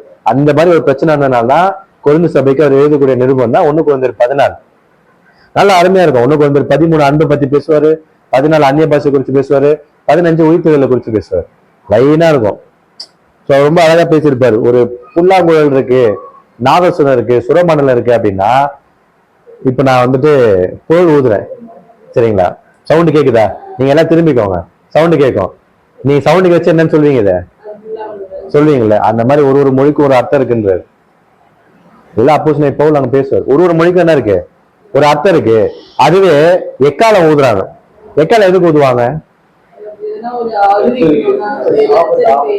யுத்தத்துக்கு போகிறதுக்கு முன்னாடி எக்காலம் ஊதுவாங்க. எதுக்கு? ரெடி ஆகுது. இப்ப என்ன சொல்றாருன்னா, அந்த எக்கால சதை கேட்டோன்னு ரெடி ஆயிடுவாங்க. அதே அந்த எக்காலம் ஊதும் போது அதுல வந்து சுரமண்டலத்தோட சவுண்டு கேட்டுச்சு அப்படின்னா யாராவது ரெடி ஆவாங்களான்னு கேட்டாரு. அப்ப எதிர்க்கிற வந்து அடிச்சு போட்டு போயிடுவான்னு. அப்ப என்ன சொல்றாரு? அதனுடைய காரியங்களுக்கு அதனுடைய சவுண்டு தேவைன்றார். அப்ப எந்த மொழி இருந்தாலும் அதுக்கு என்ன இருக்கணும்? ஒரு அர்த்தம் இருக்கணும். அர்த்தமே இல்லாத ஒரு மொழி இந்த கிடையவே கிடையாதுன்றார். அப்ப இது இவ்வளவு தூரம் தெளிவா பேசியிருக்கும் போது இது நம்ம ரொம்ப உள்ள போயோ டீப்பரா இன்னர் மீனிங் போய் நம்ம இன்னும் அந்த அளவுக்கு எல்லாம் பார்க்கல, ஒரு மேலோட்டமா தான் பார்த்தோம். அதுலயே நமக்கு இவ்வளவு புரிதல் இருக்கு. இதெல்லாம் படிச்சிருப்பாங்களா? படிச்சது இல்லையா? ஏன் இன்னைக்கு அதை ஏற்றுக்கொள்ள மனசு வரல? இல்ல அவங்க குறிச்சாக்கள் வச்சுட்டா அவங்க ஒரு படி வைக்கிறாங்க. ஃபர்ஸ்ட் படி வந்து எல்லாம் தச்சு வரவங்க பேசுது, எல்லாம் வந்த பிறகு அடுத்தது பைபிள் படியில பேசுது, எல்லாம் வந்த பிறகு அடிபட்டு பேசுது. அப்ப அவங்க வந்து நாங்க வேறுபட்டு காட்டுறோம், நான் பெரிய சீனியர் காட்டுறோம். தச்சு வந்தோம், நானும் வந்து ஒன்னா வரல, நான் அடிபட்டு பேசுறேன், நான் சீனியர். நான் எங்களுக்கு புரிதல் அதுதான் பண்ணாங்கன்னா அதுதான் அடிவாசி வரப்பட்டோம்னா நான் ஒரு கேட்டகரி, அடிவாசி வரப்பட்டோம்னா நீ ஒரு கேட்டகரி, பைபிள்ல வசனம் தெரியும் நீ ஒரு கேட்டகரி. இதுதான் வச்சு மக்களோட இப்ப புரிஞ்சு அவங்களுக்கு அந்நிய பாஷன்றது ஏதாவது டவுட் இருக்கா? இப்ப வரைக்கும் பார்த்ததுல கிளியரா இருக்கா? இதுவே எதுவும் பேச மாட்டீங்க. அதே பாஷைக்கு எவராவது பேசலாம், யாராவது பேசுறது நீங்க கேட்டீங்க அப்படின்னா என்ன பண்ணுங்க? சிரிச்சிட்டீங்களா? அதான் சிரிக்க சொல்லுங்க. அப்பத்துல இருந்து அவங்க போயிட்டு போன் பண்ணாங்க, ஏன் சிஸ்டர் நீங்க சிரிச்சீங்க, இல்லப்பா நீங்க பேசுறது வித்தியாசமா இருந்தது, சாரிப்பா என்ன கஷ்டத்தை பண்ணிருக்கேன். எனக்கு அந்த மாதிரி அது ஒரு வல்லமையா பேசலாம்னு தோணல எனக்கு. இல்ல இப்ப உங்களுக்கு புரிஞ்சிச்சுல, அது வல்லமே இல்ல. இப்ப அப்படி ஒரு வேலை யாராவது பேசுறத நீங்க பாத்துட்டீங்க அப்படின்னா அந்த இடத்த விட்டு அழகா என்ன பண்ணுங்கன்னா கடந்து வாங்க, ஒன்றும் பிரச்சனை இல்லை. ஏன் அப்படின்னா உங்களுக்கும் அது தெரியாது, நீங்களும் இப்பதான் என்ன பண்ணிக்கிட்டீங்க, தெரிஞ்சுக்கிட்டீங்க. அவர்களும் இன்னும் மேலதான் இருக்காங்க, அறியாமையில இருக்காங்க. அறியக்கூடிய ஒரு காலப்பகுதி வரும், அப்ப அதை புரிஞ்சுப்பாங்க. இப்படிதான் நீங்க மற்றவர்களை பார்க்கணும். என்னைக்குமே நீங்க ஃபுல்லா தெரிஞ்சுக்கிட்டா கூட, எப்பவுமே ஃபுல்லா தெரிஞ்சுக்கணும் ஒரு காரியம் சத்தியத்திலே கிடையாது. கடைசி வரைக்கும் கத்துக்கிட்டே இருக்கணும். நானும் ஸ்டூடெண்ட், நீங்களும் ஸ்டூடெண்ட் தான், யாரும் டீச்சர் கிடையாது. அப்போ எவ்வளவு இப்ப நான் உங்களை விட அதிகமா நான் தெரிஞ்சுக்கிட்டேன் அப்படின்னா நான் உங்களை பார்க்கும்போது எப்படி பார்க்கணும் அப்படின்னா, நான் கற்றுக்கொள்ளும் போது என்ன நிலைமையில இருந்தனோ அந்த நிலைமையில தான் நீங்களும் இருக்கீங்க. அப்படிதான் நான் உங்களை பார்க்கணும். நீங்க கற்றுக்கொள்ள நிலைமை அளவுக்கு நீங்க இவ்வளவுதான் கத்துக்கிட்டீங்க, ஆனா மத்தவங்க அது கூட கத்துக்க மாட்டாங்க. இப்ப நீங்க எப்படி அவங்கள பார்க்கணும்னா நீங்க அப்படிதான் பார்க்கணும். ஒண்ணுமே தெரியல, ஆய்வு சாட்சியில என்ன பண்ணிப்பாங்க, கத்துப்பாங்க. இப்போதைக்கு தேவன் எனக்கு கொடுத்துருக்காருன்னா அது எவ்வளவு பெரிய விஷயம். அதுக்கேற்ற மாதிரி தகுதி உள்ள வாழ்க்கைய வாழ்றேன்னா இல்லையா, அந்த கடான வஸ்திரன்ற அந்த விஷயம் என்கிட்ட இருக்கா இல்லையா, இதெல்லாம் நான் என்ன பண்ணணும்னா யோசிக்கணும். சரிங்களா? அடுத்த வாரம் நம்ம என்ன பண்ணலாம் அப்படின்னா 1 Corinthians 14 போயிட்டு அது மேக்சிமம் ஒரு 20 minutes தான் போகும். அதை முடிச்சுட்டு அடுத்து ஒரு முக்கியமான ஒரு பாடம், இதை தொடர்ந்து இன்னொரு பாடம் வரும். அதை நம்ம என்ன பண்ணோம்னா பார்க்க. இதுக்கப்புறம் வரக்கூடிய பாடம் வந்துட்டு ரொம்ப முக்கியமான பாடங்கள்லாம் என்ன பண்ண வரும். மோஸ்டா மிஸ் பண்ணாம நேர்ல கேளுங்க. நீங்க நேர்ல கேட்குற மாதிரி ஒரு வசதி நீங்க வீடியோலயோ ஆடியோல கேட்டீங்கன்னா உங்களுக்கு கிடைக்காது. அதனால மிஸ் பண்ணாதீங்க. வராதவர்களுக்கும் நீங்க பாடம்னு ஒண்ணு உங்களுக்கு இன்னைக்கு இருக்கு அப்படின்னா முன்னாடியே அவங்களுக்கு இன்ஃபார்ம் பண்ணி எல்லாமே அந்த ஆயத்தப்படுத்தக்கூடிய வேலைகள்ல எல்லாரும் ஆச்சரியப்படுத்தி வரக்கூடிய வேலைகளை பாருங்க. சரிங்களா? ஓகே, எது டவுட் இல்லைல்ல? இல்ல முடிச்சிருவோமா?